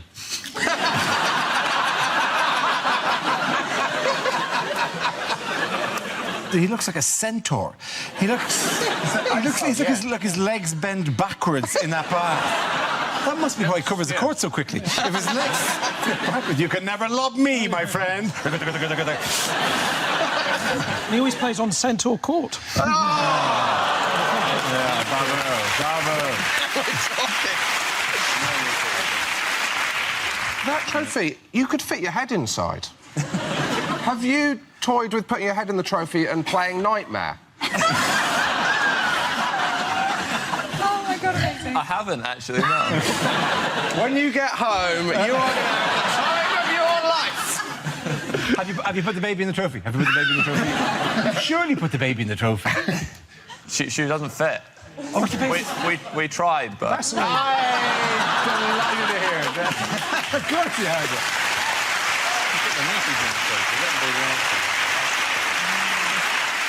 I have a difficult... Congratulations, by the way, Mr. That's what you say before you dig into someone. I have difficulty appreciating tennis because every point and every set and everything you do in tennis is in silence and absolute concentration. Right? You know how many goals Jamie Vardy would score if people just shut up before he kicked the ball? No? Yes? No? I feel you've not been watching Andy, who has a distinctive monologue running. This is not a man who hides his emotions. This is going so badly. What he does is he invites people... But now it seems to have turned. Yes, it's turned. Now it's gone badly again. I've lost that point. Jesus, it must be exhausting being Andy Murray. There's people in your box that you've invited, and then you just shout at them. Do you know what, mate? Unlucky, but you're about to get a taste of your own medicine. You Scottish... No, I'm not... I'd love you to come on. Why are you doing this today? Why did you make me do this, Mum? Sorry, that wasn't about you. That was just my own problem. Why is there a pineapple on top of the trophy? Is it a pineapple? Is it a pineapple on top of the trophy? Yeah, it's a pineapple, yeah. Is it because you're meant to fill it with lilt? Try that tonight, after the baby. Do that. We keep presuming that they just give you this thing. Presumably the thing is now back in a safe somewhere. Do you get to have it for any period of time? That was the last time I saw it, actually. Yeah. Where the hell is it? You get like a... Did you turn away and then come back and what? The trophy's gone? Because this may not be the place to tell them. We've told you the trophy has got a no nudity rule. We are taking that away from you. This trophy has not seen a penis in 127 years. Not now. They took the trophy away. Did they give you a replica of it? Yeah, a small one, yeah. Can you fit your head in that one? What can you fit in that one?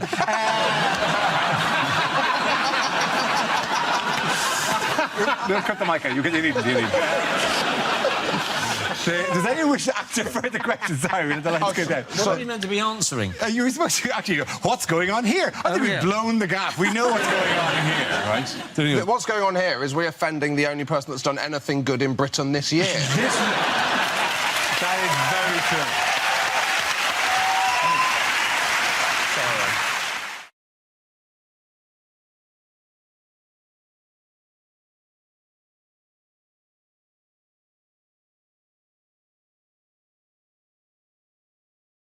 Who have scientists discovered in a cave this week? I'm so excited about this story, but I can't pronounce the name, and I'm worried about... I know they're not here to get offended. They're not. The Homo naledi, or naladi. Nadali. Homo nadali, yeah. Nadali. Homo naledi. Just think of... Can we just say that moment where he corrected your pronunciation by getting the word completely wrong? Yes. Can we all just enjoy that for a second? It's impossible to say it. I was probably without doing the milady. Give it its full name. It's Homo naledi no cry. The reason I love this story is so they found a few bodies from 100 years apart in a cave. This guy, this is That's Homo naledi. The find was announced last Thursday by the South African University of the Witwatersrand, National Geographic and the UK science journal eLife. That is a spooky cover of the National Geographic, yes. Yeah, they have your hooded eyes. But the thing is, this is all... I would find it very hard to believe if the production staff of the show had not done a photograph of that and made it look like you. I would like to think that.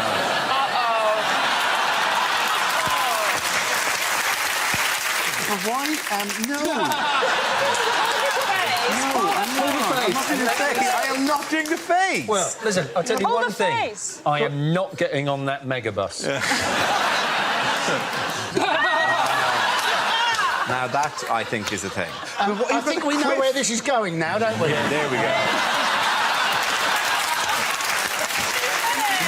Wow. You look the happiest out of all three. How did they die? Do you know how they died? No, I They don't were know. shot by an American dentist. Now that is too soon. Yeah. OK, at the end of that round, the points go to Ed, Sarah and Andy.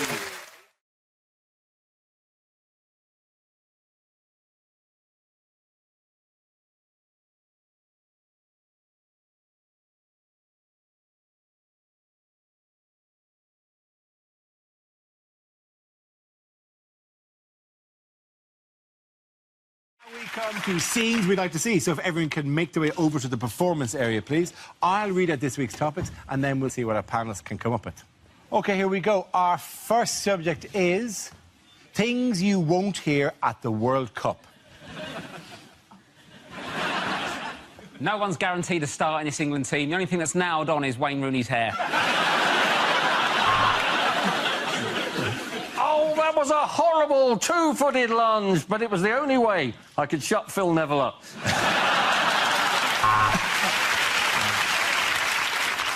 And now our cameraman is going to pick out some of the plainer girls in the crowd.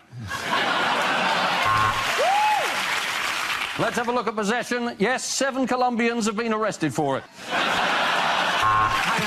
Hang on. It's all very high. Sorry. So it's just this one side is doing it all the time, and that's really unfair. I'm so sorry, right? You two are just... You're kind of hogging it a bit. So for the rest of the round, I'm sorry. You're just going to have to...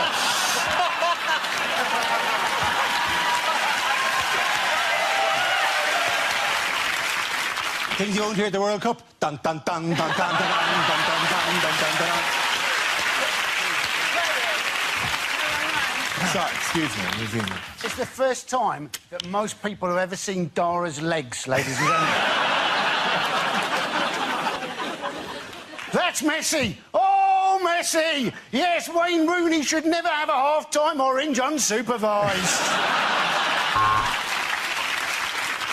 There's little doubt now that Cristiano Ronaldo is one of the world's all-time greatest twats. Welcome to Sugarloaf Mountain, the hardest level on Candy Crush. And that's a very soft tackle, as Pele hasn't taken his tablets yet.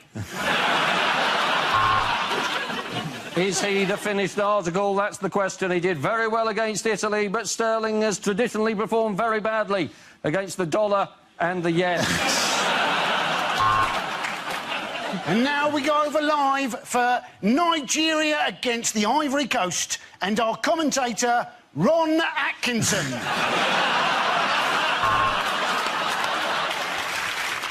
You join us here in Brazil where it's still fucking well up. Hey, who's heard what's going on in Iraq?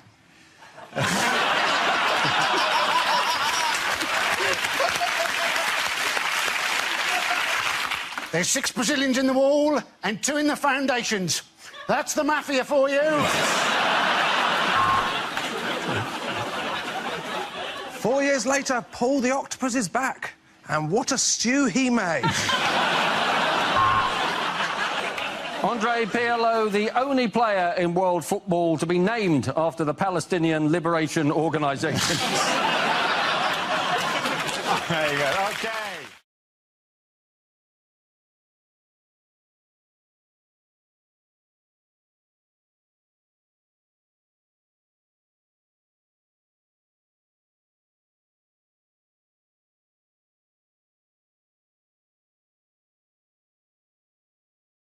There's a general kind of... I was in Europe last week. I was doing gigs in Brussels and Holland. And there's a general... I know.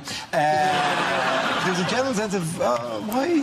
They don't get it. They're like, what? Oh, why are you... Oh, okay. What, your comedy? Yeah, no. So hard.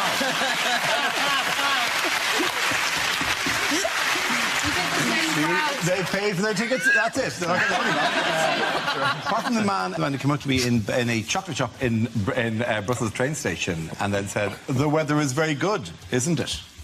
I went, Jesus, I'm in a spy movie. Oh, yes, but not when the rain falls. Meet me by the liqueurs. I think it's hard. I find it difficult to find which I dislike more, whether it's like the petty xenophobia of Nigel Farage or the French. It's staying in Europe. Ooh. What major European sporting event is starting this weekend? Oh, Euro 2016. You're very excited, aren't you? I'm very excited. It's the best thing ever. You're so excited. I'm so this excited. is what happens every time. It's always the same. It's like huge excitement followed by inevitable limp disappointment. It's like Jerry Hall's wedding night.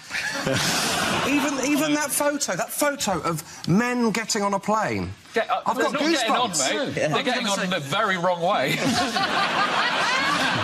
how bad our team is! It seems to me that plane has got far too many stewards. I don't know if you watched Alan Shearer's documentary, which said the best summer of our lives 20 years ago was 1996, when we reached the semi-finals.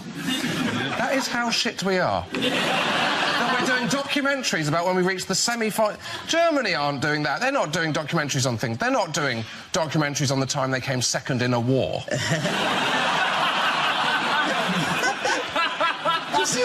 Presumably do documentaries in Germany about the war. Presumably that was a large historical event, and there probably have been documentary makers in Germany who've made it. But they just don't call it the best summer of our lives.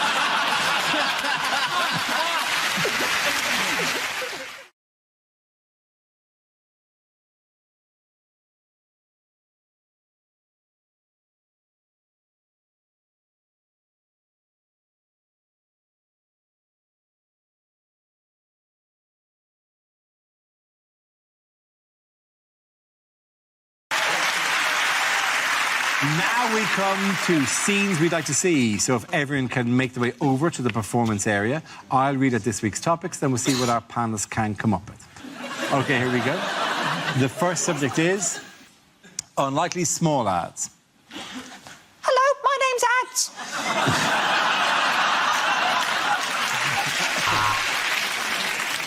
For sale, 1 tent. Please contact the BBC.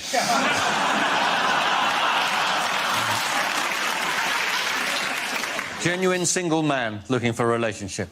Call this number. If my wife answers, hang up.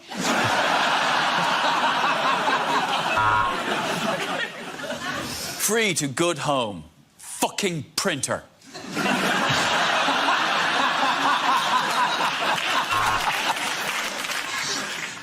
Phone to hear my talk about how I became obese. 888-8888. Rubbish collection services. Yep, we are genuinely shit at it. I saw you on the tube. You were wearing the pink sweater with your hair pulled back. I had my cock and balls out.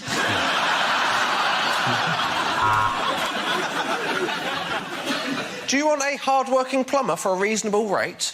Then you shouldn't have voted for Brexit.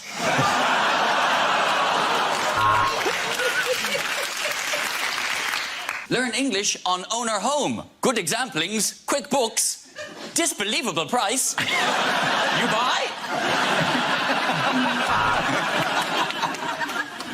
Applications are now open for the Donald Trump School of Talking to Women, because those bitches are not going to interrupt themselves. Wanted, the internet, as I seem to be the only person in the whole bloody world still using the small ads. Have you lost a ginger cat? Check the top of Donald Trump's head. Phone to hear my talk about my reaction to eating a South African bishop. 000-00822.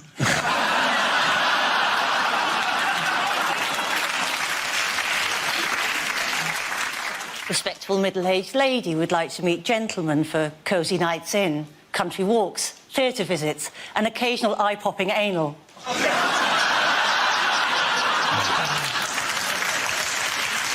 OK. The next topic is Things you wouldn't hear on a TV cookery show.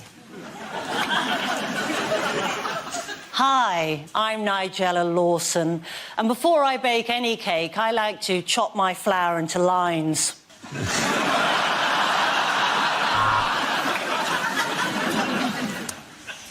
can see that's rising nicely. It does that every time I think about how much money Channel 4 are going to pay me.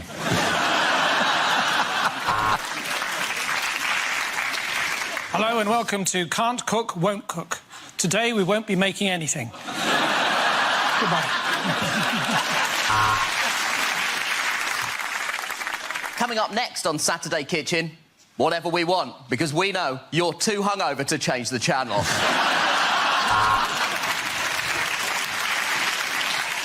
This is a hot pot. This is a fucking hot pot!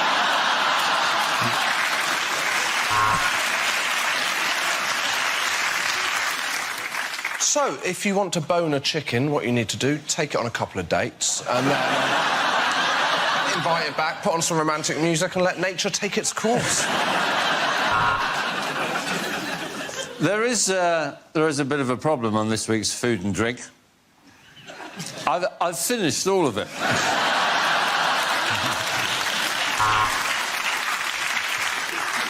This is a Thai chicken curry, or as I like to call it, hot Asian cock.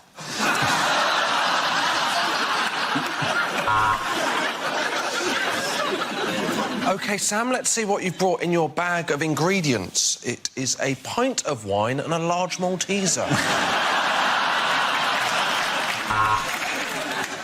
Right, welcome to Southern Cooking for Northerners. First up, quinoa. What is it and why it can fuck off?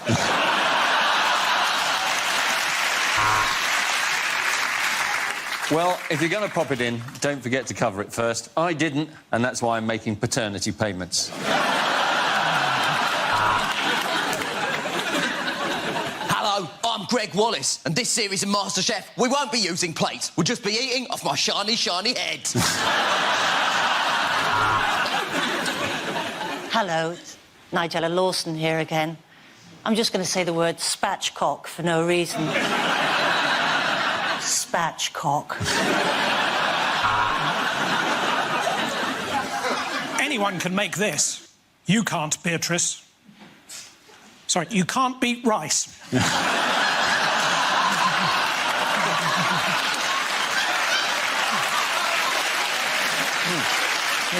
just all go home. Yeah, let's just go home. Welcome to Great Indian Bake Off. I'm Paul Bollywood.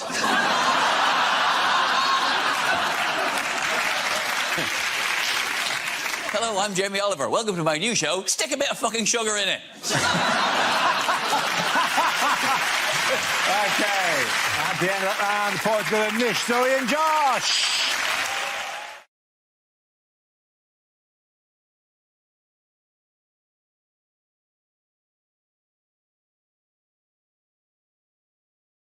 Now we come to scenes we'd like to see. So if everyone can make their way over to the performance area, I'll read out this week's topics and then we'll see what our panellists can come up with. OK, here we go. The first subject is things you wouldn't hear on a survival show. This is the most terrifying animal you can see in the wild. It has the body of Posh Spice.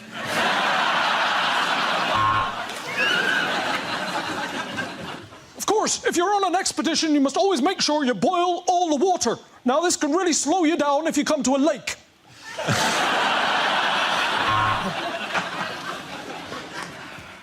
It's been 17 days since my last proper meal, and I am beach body ready, bitches. Bear, are you related to George Foreman grills?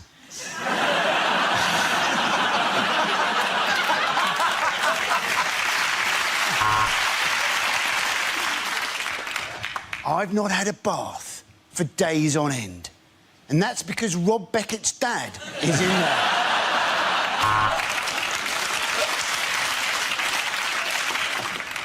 There is barely any water here, so we've been collecting our urine. But this morning, some of it was gone. And that He's taking the piss.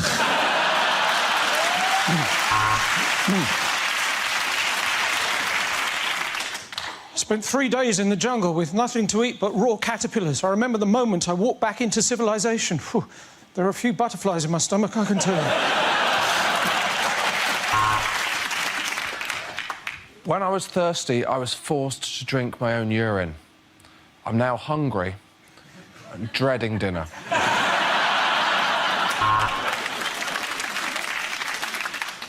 And when you're in the wild, you've got to remember what you learn at Scouts. Don't tell anyone our little secret.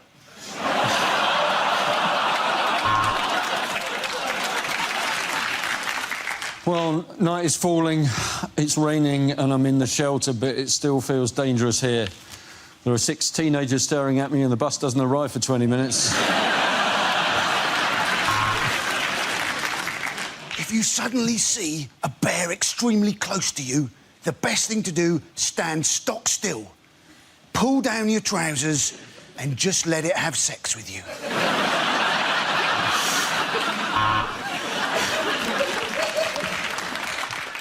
On the men's island, Derek's drinking coconut water because Derek's a hipster twat.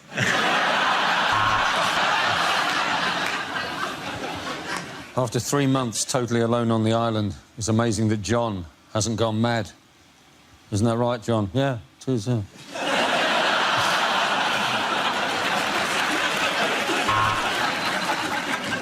So, I've managed to make a raft to escape the island by smashing up some boats. Okay.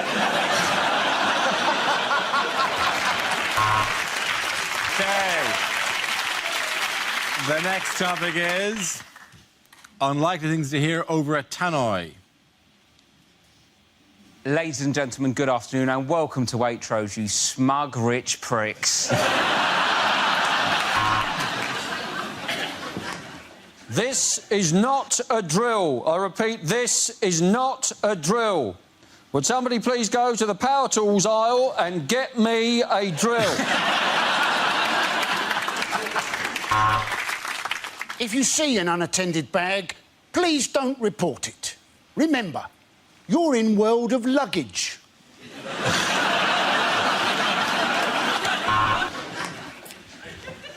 Good evening, ladies. Topshop will be closing in 5 minutes. Please make your way to the till unless you're over 30, in which case piss off to M&S, you ancient old hag. This is an announcement for the front desk of the swimming baths. Could doctor, someone's done a shit in the pool? Please come to reception.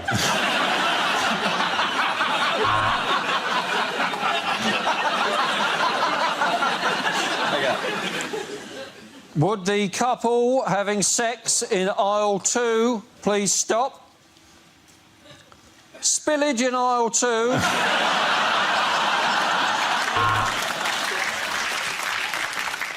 The 1625 has unfortunately been cancelled and has been replaced by a replacement bus service.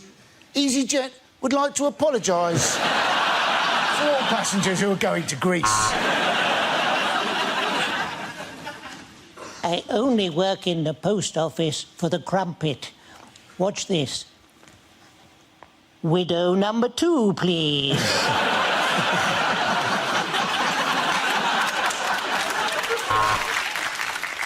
In tonight's performance of Chitty Chitty Bang Bang, the part of the child catcher will be played by a 1970s TV presenter.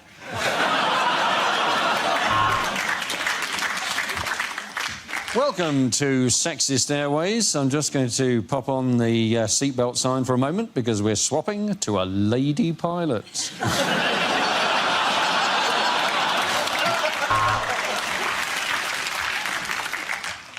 We are now coming into land in Russia, where the local time is 1956.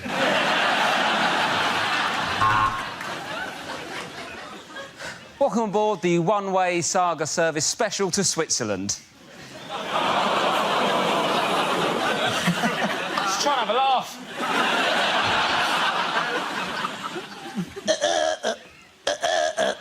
Attention to the submarine crew of HMS Nando's.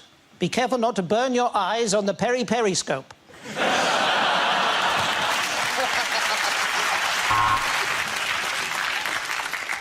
Lost children can be found at the Lost Children tent. If they're not claimed by the end of the day, they will be destroyed.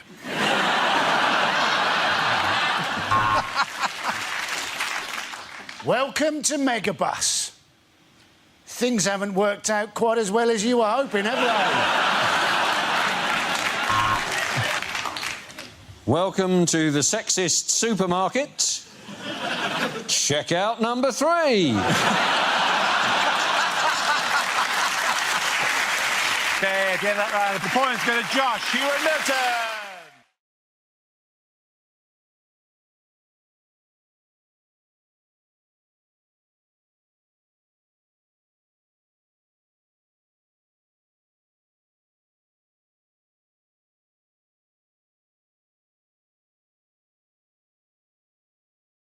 They've given the Spanish banks 100 billion euros. I don't think you should be giving Spanish banks 100 billion euros, not given the number of British bank robbers currently living in Spain. I think it's a mistake, isn't it?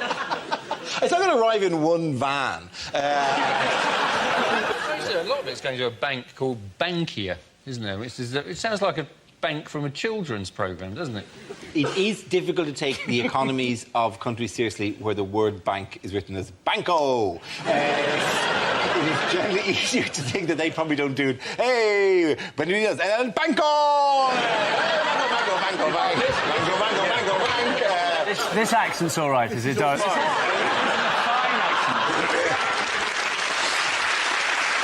I'm sorry.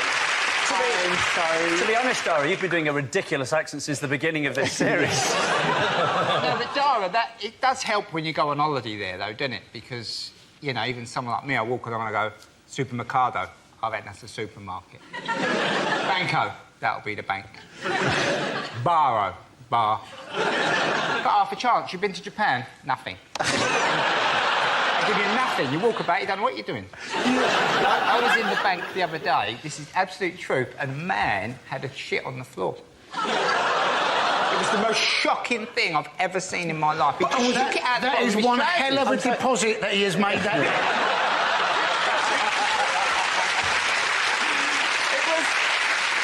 He probably normally does all of his banking on the internet, but he couldn't log on that day.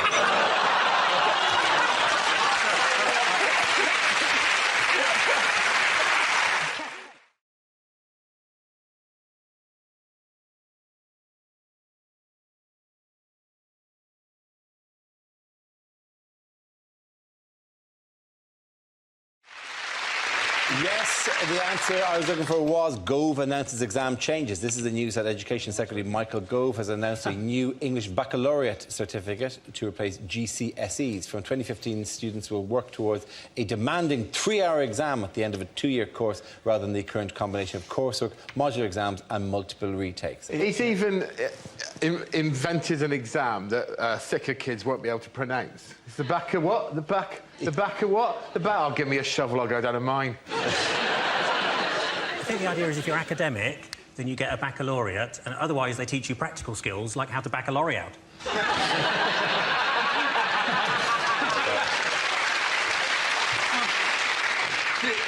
The Tories have assured us that under this system no child will be left behind, but how can we take Tory promises that no child will be left behind seriously when their leader's David Cameron? What's do you know the abbreviation is? It's called EBC. EBAC. It's called the EBAC. EBAC, which is when Yorkshire people make payment over the internet. I thought that was something from Star Wars, isn't that? Yes, it was. EBAC? Do you know who hated I the bet you EBACs? can't do the impression. Skywalker! Your EBACs will not qualify you to run the Empire. Nah. There's been a lot of debate over, you know, whether grades have been devalued, and I was discussing that recently with my nephew, Professor Timmy. So, hang on, sorry, because it's one of these things that I genuinely am always perplexed about, coming from a different country as I have, with my spices and my silks.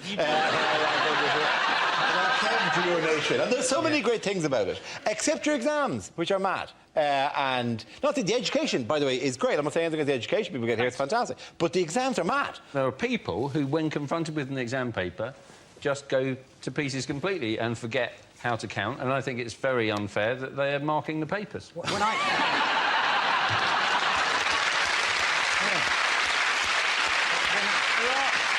There are people who just shouldn't be taking exams. My friend Carl was at sixth form college with a girl who got her A-level results, and when she pulled out the piece of paper with the 3 letters telling her what her future would be, she went, that spells none. People make an awful lot about the pressure that kids are under, and I suppose they are, but speaking as an ex-teacher, that when it comes to exam time, there's far worse pressure on the teachers, because you have to spend sometimes 4 or 5 hours in those halls just walking up and down, and it's a recipe for insanity.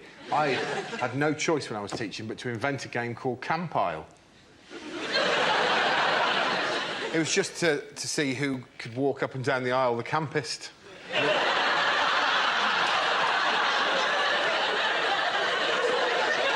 We started off just sort of slightly mincing. Honestly, by the end of it, I was walking down a full aisle of children like this. And I knew it was time for me to leave teaching when I got to the end of one aisle. Genuinely, during an actual GCSE, a kid looked up at me and went...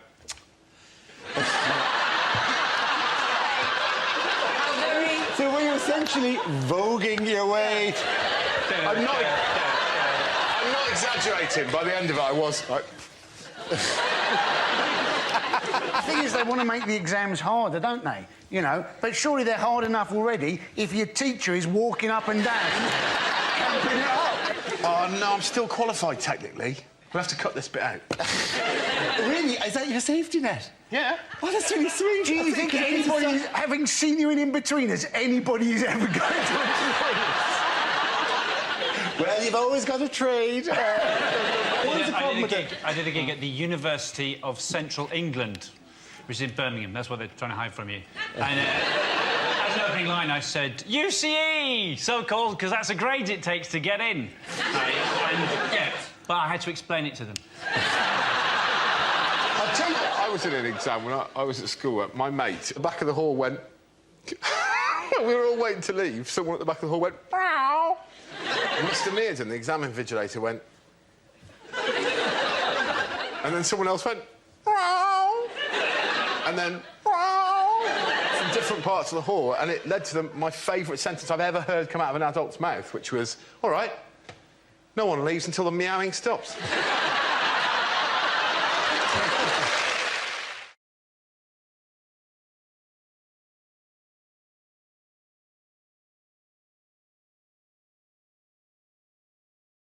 OK, our next topic is what the voices in Tony Blair's head are saying.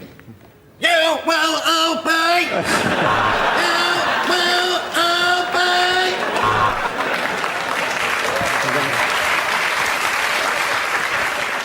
Keep smiling, have Gordon killed. Keep smiling, have Gordon killed. Cherie, will you shut the f*** up?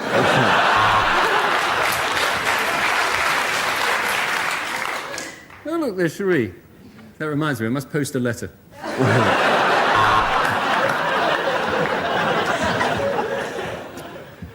I like big butts and I cannot laugh. I wonder what John Prescott looks like in hot pants. Mustn't get a stiffy.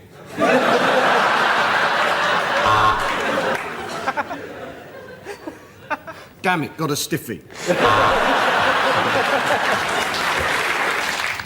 Go on, lie. You got away with it last time. Well done, everyone. All come back and sit down.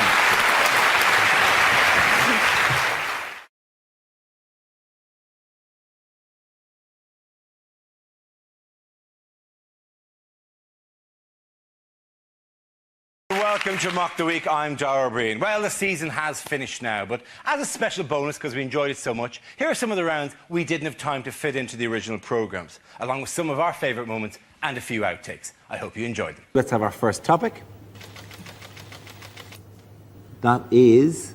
What the name of is that?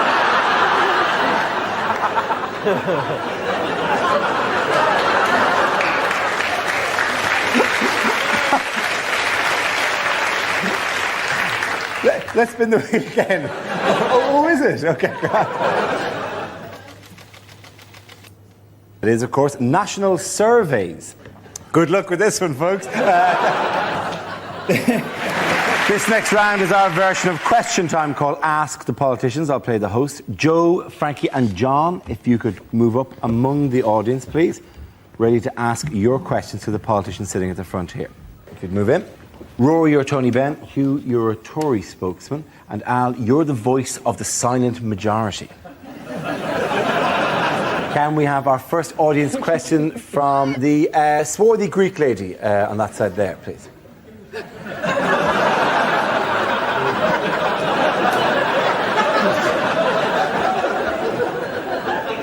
Yes?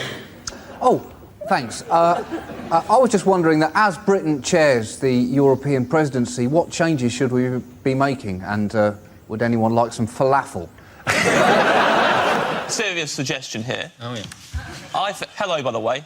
I realise I haven't said hello to you today. No, it's. I thought it was a little bit, you know. We never distant. say hello on this show. Nice. There is a lack of that, isn't there? Straight into politics, mate. Yeah. Britain needs satire, and I'm here for it. Go straight into it. I think people don't realise that we don't all just converge on this point without having bumped into each other sometime during the day and the lead into the recording. Still. It's not So like what do you do then? they don't like 5 minutes before the show starts going, "Ooh," and then we all just emerge from all the different points. Assemble!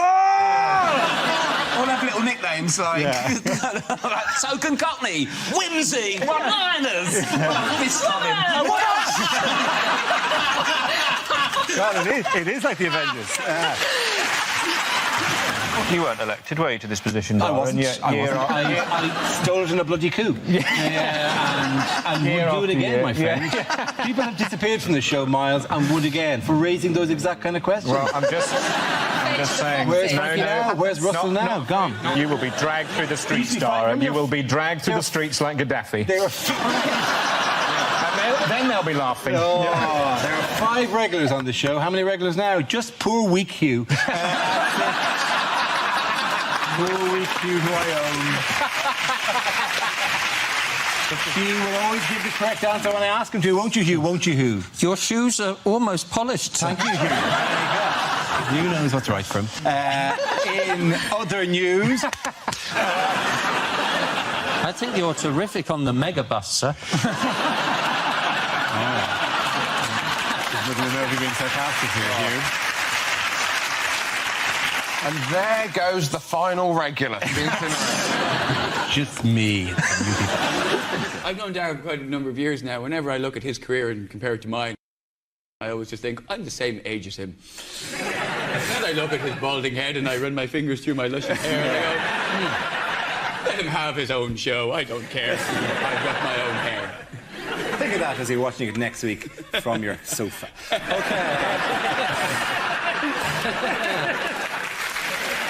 The Duke of Edinburgh, very fond of impressions. That was a dirty old man. Oh, the lineup. Of course, the point of these is to meet foreign dignitaries. That's President someone or somewhere with suspiciously dark hair for a man of his age. Tony Blair, of course, will at this stage urge the Duke of Edinburgh not to insult the many dignitaries or be racist with them. There he goes. He's saying they may be foreign, but that doesn't make them bad or wrong. Who's next? Oh, it's Gerhard Schroeder. Another man with suspiciously dark hair. Of course, he doesn't use hair dye. He's never gone grey, in spite of his age of 107. Is that your image of Scotland? You know that's 3 English blokes at a wedding. Do you remember years ago when they were making Braveheart, everyone said, oh, it's ridiculous, Mel Gibson playing a Scottish guy. That's not going to be very convincing. And look at him now, an alcoholic racist.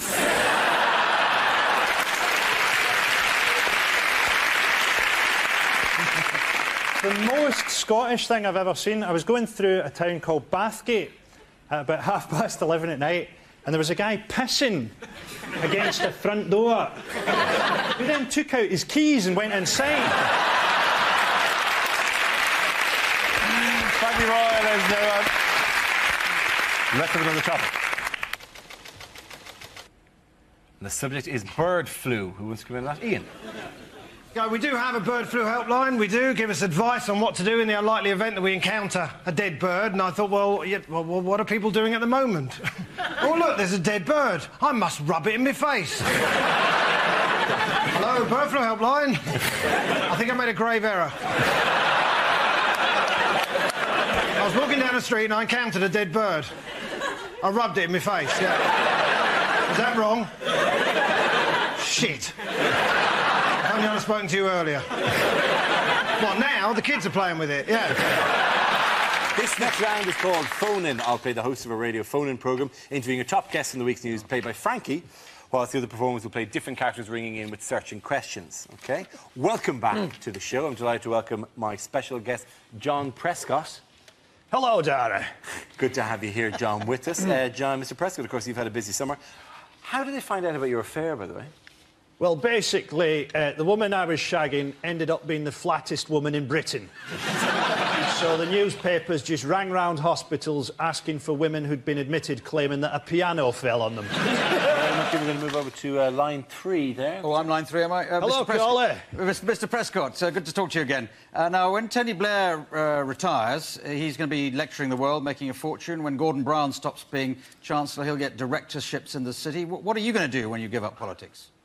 Well, I resent your tone, to be quite honest. I mean, I'm a man of many achievements. For example, I'm a 25-stone man who's managed to shag a woman on a desk and not break it.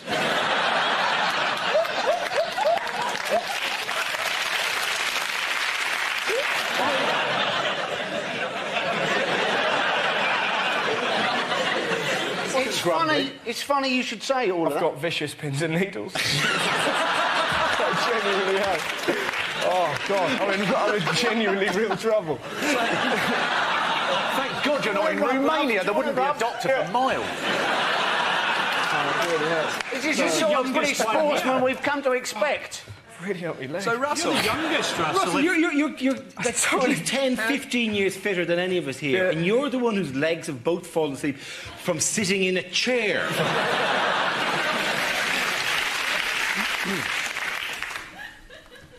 Miss Fat Ankle 2006. Our next round is called If This Is the Answer, What Is the Question? On the board are 6 categories. David, which category would you like? Science. OK, your category is science. The answer is serious, risky and heroic. What is the question? What is telling farmers, you know, it could be worse? Is it what are Snap, Crackle and Pop's DJ names? How have people described my recent sex tour of Nigeria?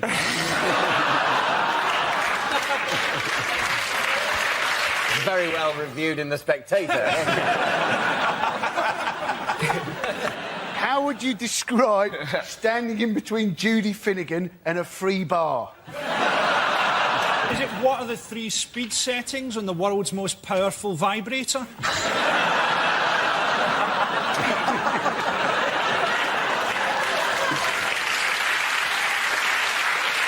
And you know what the correct answer is? Or is it about the Russian submarine that's attempted to claim the North Pole? It's exactly what it is. Well done, Frankie. Congratulations. The first subject is exam questions that were rejected. A lot of people say that the exams are too easy. Is the answer A, yes? Or B, David Beckham? With illustrations, describe the Prophet Muhammad.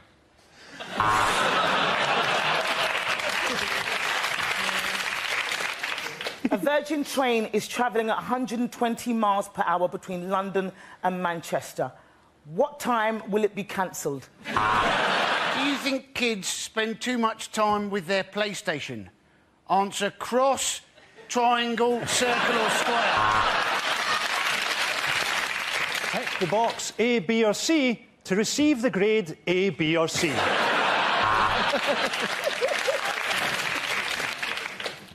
Sex education practical. Report to me in the stationery cupboard. If I add 1/8 to 1/16, how stoned will I be? Now we play a game called What on Earth? You're thinking at home, wow, I haven't seen this game before. That's because we never fucking broadcast it. Now we've an exciting new round called Ask the Panel, which ordinary members of ask a question about something in the news this week. Can we have our first question, please? Who wants to come in with a question? That gentleman there, please. Do any of you smoke, and if so, how have you been dealing with the smoking ban? No, very easily. I don't smoke, but apparently the big problem with the smoking ban is BO in nightclubs.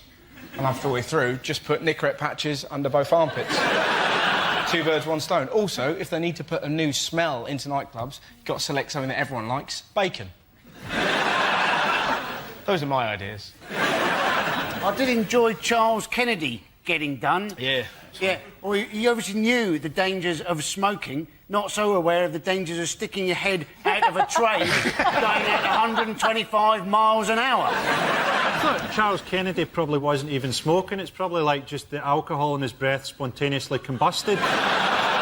He's probably like a baby dragon at this stage. I saw something that's great the other day. There was a bloke outside a pub and he had a cagoule on, right, and he was just absolutely slashing it down. Just smoking like that, like a nicotine-obsessed condom. It's fantastic. You think he'd probably just quit at that stage? That's a really good look for you, by the way. Thanks so much. More stuff like that. Well, if most people did this, the world would be a happier place. Very difficult. It's very difficult to take something seriously. Are you talking about... I want a divorce. I think you probably get it, actually. Yeah. How has Blue Peter managed to upset the Tories this week? Have they changed their name to Red Peter? They have not. Have they not? No, they have not. No. Is Connie Huck? It is Connie Huck, yes. Does she hate him? I don't know. Does she even hate him? No. Yeah, I tell you who doesn't hate Connie Huck, hey, Dara? She's a good girl. Hang on. Don't mess with the hook. What does that mean? Do you fancy her? He dresses up as I've seen him do it. He dresses up as I've seen him. Kids TV kind of thing, and I quite like... she's getting dissed at the moment. Then. Yeah. I'm just saying she's... He loves her, he loves her. No, Look at him squirm.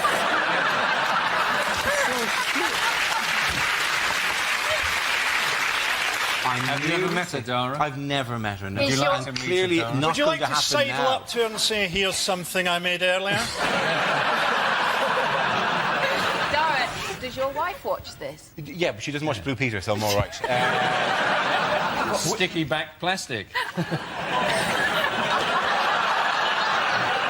actually was just a Blue Peter term. It had no actual gag there, so no, it's very good. You might have just said, shut the dog at that stage. Welcome to Mock the Week. I'm Dara Breen. Give a big welcome to the people... fucking hell. I'm sorry. It's going to be the best one ever. The first 5 seconds were brilliant. Oh, lovely. I'm sorry. This organisation does not tolerate failure, Mr.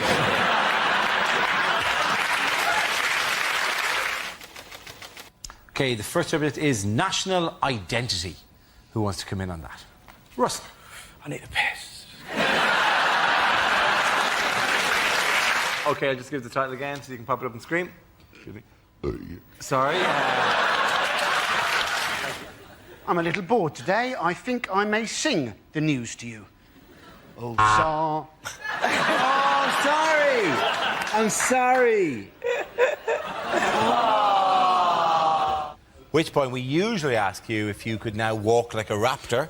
Shall I walk like a raptor? Go on, for those who haven't been here before.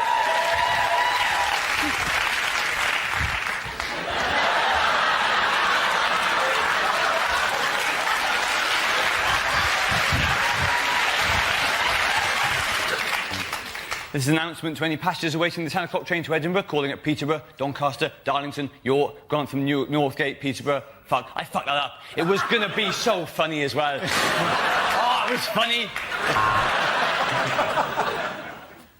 What do you think the punishment for queue jumping should be? Do you think A, death, B, deportation, or C, that twat with a buzzer keeps on putting it in the wrong fucking place?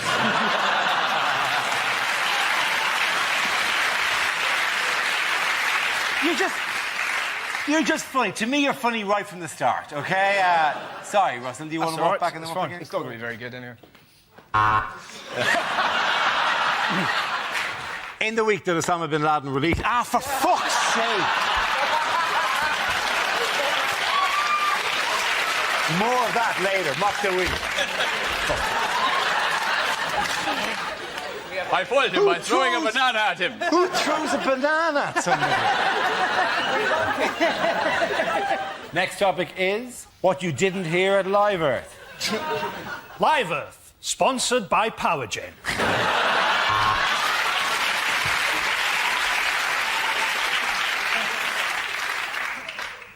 Go home, it's too late, there's nothing we can do! Yeah, just keep the car running. I'm only doing 20 minutes. We've managed to power this whole event just by burning orangutans. The next topic is unlikely letters to be read out on points of view. Why, oh why is the structure of my chromosomes?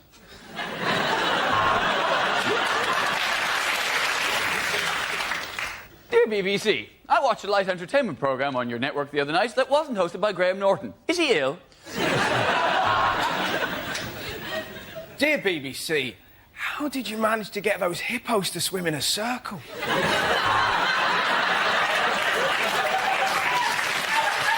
Dear BBC, I am a Nigerian general with £30 million to put in your bank account.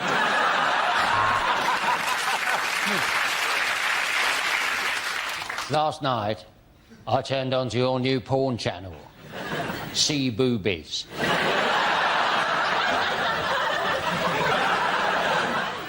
Dear points of view, I would like to complain about the weird voice you're reading out my letter in.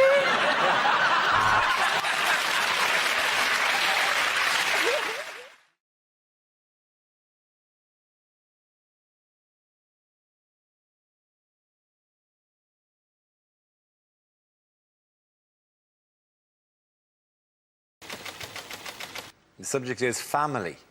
Who wants to come out of that? Russell. So, it wasn't easy growing up trying to be a little liberal kid in the most right-wing family in the whole of my town. My dad was the most right-wing person I knew, but always quick to point out, I'm not racist, but... That was the danger word. I'm not racist, but... Or the latest remix, which is even more innocuous and dangerous, all I want to do is have a sensible discussion about immigration. Yeah? Isn't it? Well, no one with that face wants a sensible discussion about anything. I just want to have a sensible little chat in the back of that transit van over there, yeah? Me and my brothers, the rest of your family, Mr. Woolham along, whatever your bloody name is, mate, yeah? Get in the van, right? My dad even managed to be prejudiced about my first car decision. How do you even achieve that? By British or German. Do not bring Crappanese onto my driveway, boy. Not only that, but I chose a hybrid car. Part electric, part petrol, papa, right? Another question mark hanging over my sexuality. It's the noise of it when it drove off. Thanks for Sunday lunch. Bye, Daddy. Thank you. Well done. Good man. OK, that leaves us with Milton. Let's see what you've been left with. Let's spin the wheel. And the topic is jobs.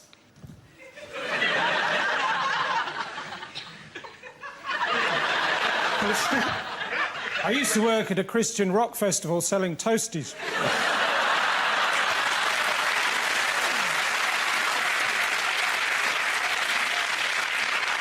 The best day was when I sold this Jewish bloke some yellow ham.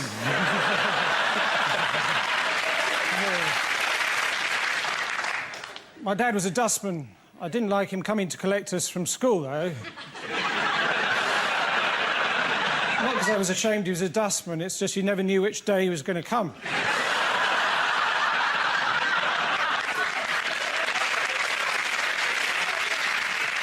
The rest of my family were police marksmen. Apart from my grandfather, he was a bank robber. He died quite recently, surrounded by his family.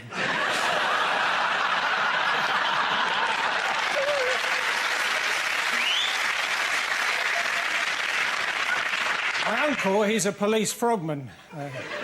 No, sorry, he's a French policeman. I used to work in a supermarket. It was my job to hand out samples of things for people to taste. But I was asked to leave after the little cups of bleach incident.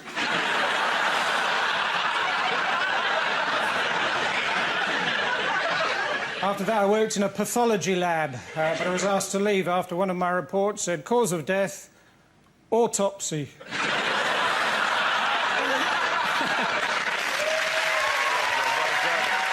Point to the end of the angle, Milton Jones! Come on back.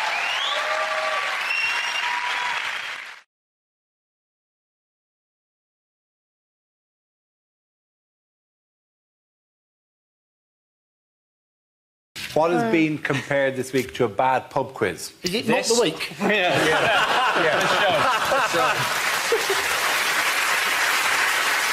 That is the least of the things that's been said about It's this. the UK, it's the UK citizenship test. It is a citizenship test, yes. Isn't part of the problem? The questions are too trivial, they said, right? But I think they should just ask them, like, real British questions, like, for example, what scares you more, terrorism or snow? Snow? Welcome to the country. I'll give you some samples of the question, right? Just so you get the idea of what stuff is being asked. And the problem is, you cherry pick any of these, you can make it all seem ridiculous. But they're quizzes, stuff like this. Which of the following statements is correct? The Mousetrap is a play that's been running in London's West End since 1952, or it's an environmental policy aimed to prevent mice from destroying crops. I like the way that it's like an ad for the Mousetrap, which it needs, you know. Other questions, which sport can be traced back to 15th century Scotland? Surfing, Formula 1, golf, or motorbike racing? These are the actual questions. These are actual questions off the test. But this isn't like a bad pub quiz. This is like one of those quizzes at the end of before the break on ITV. It is very, very difficult, though, isn't it? Because you've got to decide what to do with immigration. Everybody's got their different views on it. And the thing is that you have to make sure that people are going to fit in. And I had this fantastic conversation with this bloke this week who went, what I should do is I should just ask one question, right? I should say, should there be immigration? And if they say no, you should let them in.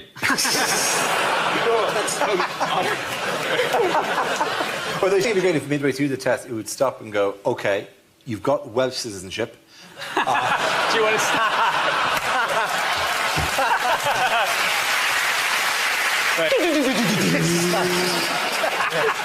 It's difficult, though, isn't it? For English citizenship, you should simply go, can you make this sound?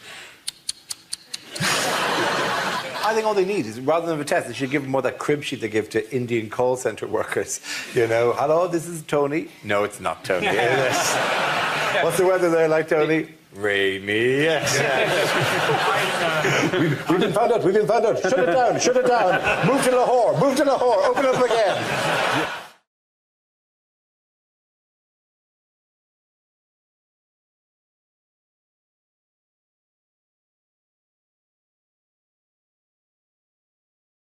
Our next round is called If This Is the Answer, What is the Question? On the board are 6 categories. Alistair, what category would you like? I'll go for sport, please. OK, Grant, your category is sport. The answer is 56 years. What is the question? Well, is it Eddie Izzard's next challenge for Sport Relief? I'm going to run for 56 years without stopping. In 3 languages. We're the family of chinchillas. Is it when somebody says they're 13 online, how old are they actually? Is it when is the next train to Morden via Bank? Is this how old Dara will look when he's 45? Oh. It's just a jest. She's 45 12 years ago. Is it how long have BT been telling me my call is important to them? Is it what is the age difference between the male and female presenters on Sky Sports News? Is it how long is part 2 of The Hobbit? How long does 56-year Ron Sale-Woodstone last for? I don't know about you guys, but this is the age of consent for my daughters. Is it at the time of the Big Bang? How long had Bruce Forsyth already been alive? Is it how long you could travel in space with the right oxygen supply and just Daro being for company.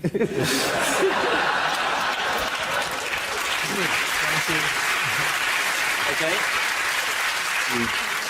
We'd both be very happy, thank you very much. How long is the gap between each edition of the monthly magazine I'm No Good at Maths? Is it pick an arbitrary length of time?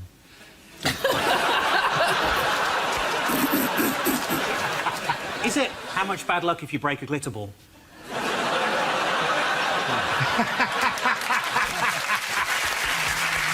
Proper joke. And you know what 50 Is it the gap between Tokyo Olympics? It is absolutely the gap between different Tokyo Olympics. Thank you very, very much. Oh, brilliant. Brilliant.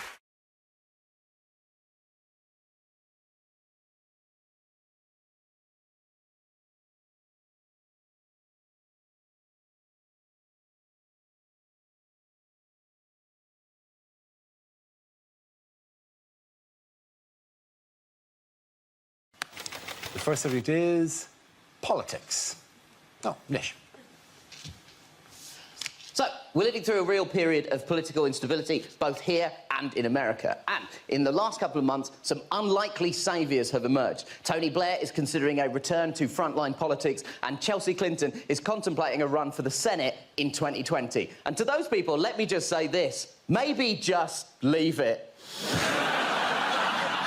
If you want to turn your public opinion around, the way to do it is philanthropy, right? And let's look at someone who has turned their public opinion around through philanthropy. Look at Bill Gates, right? Bill Gates, for the last 15 years, with his wife Melinda, has spent all his time trying to fight the spread of infectious disease. I don't understand the science behind what's going on. From what I can tell, Bill Gates is trying to bribe AIDS to fuck off, right? And we like him for that. But in the 90s, we hated Bill Gates because of the paperclip. Basically, there was a paperclip, and you'd turn on Word and the paperclip would appear, and it would ask you if you're writing a letter, but you weren't writing a letter. So you're like, I hate you, Bill Gates! I'm gonna buy a Mac forever! And there are people genuinely putting their money where their mouth is in regards to philanthropy. Look at J.K. Rowling. We all need to be very nice to J.K. Rowling from now on, because she may be about to be all we've got economically. We have no manufacturing sector. Our service industry has been driven by mass migration from the EU. After Brexit, our entire economy may depend on the adventures of a fake wizard that technically ended in 2007, right? We got the play, we got the films, we got the film tour. Can we do a play tour? JK, please write another book. Wales is sinking. Maybe something about Harry trying to get his finances in order in his 30s, like Harry Potter and the Mystery of the Fixed Rate ISA. Thank you very much, Nish.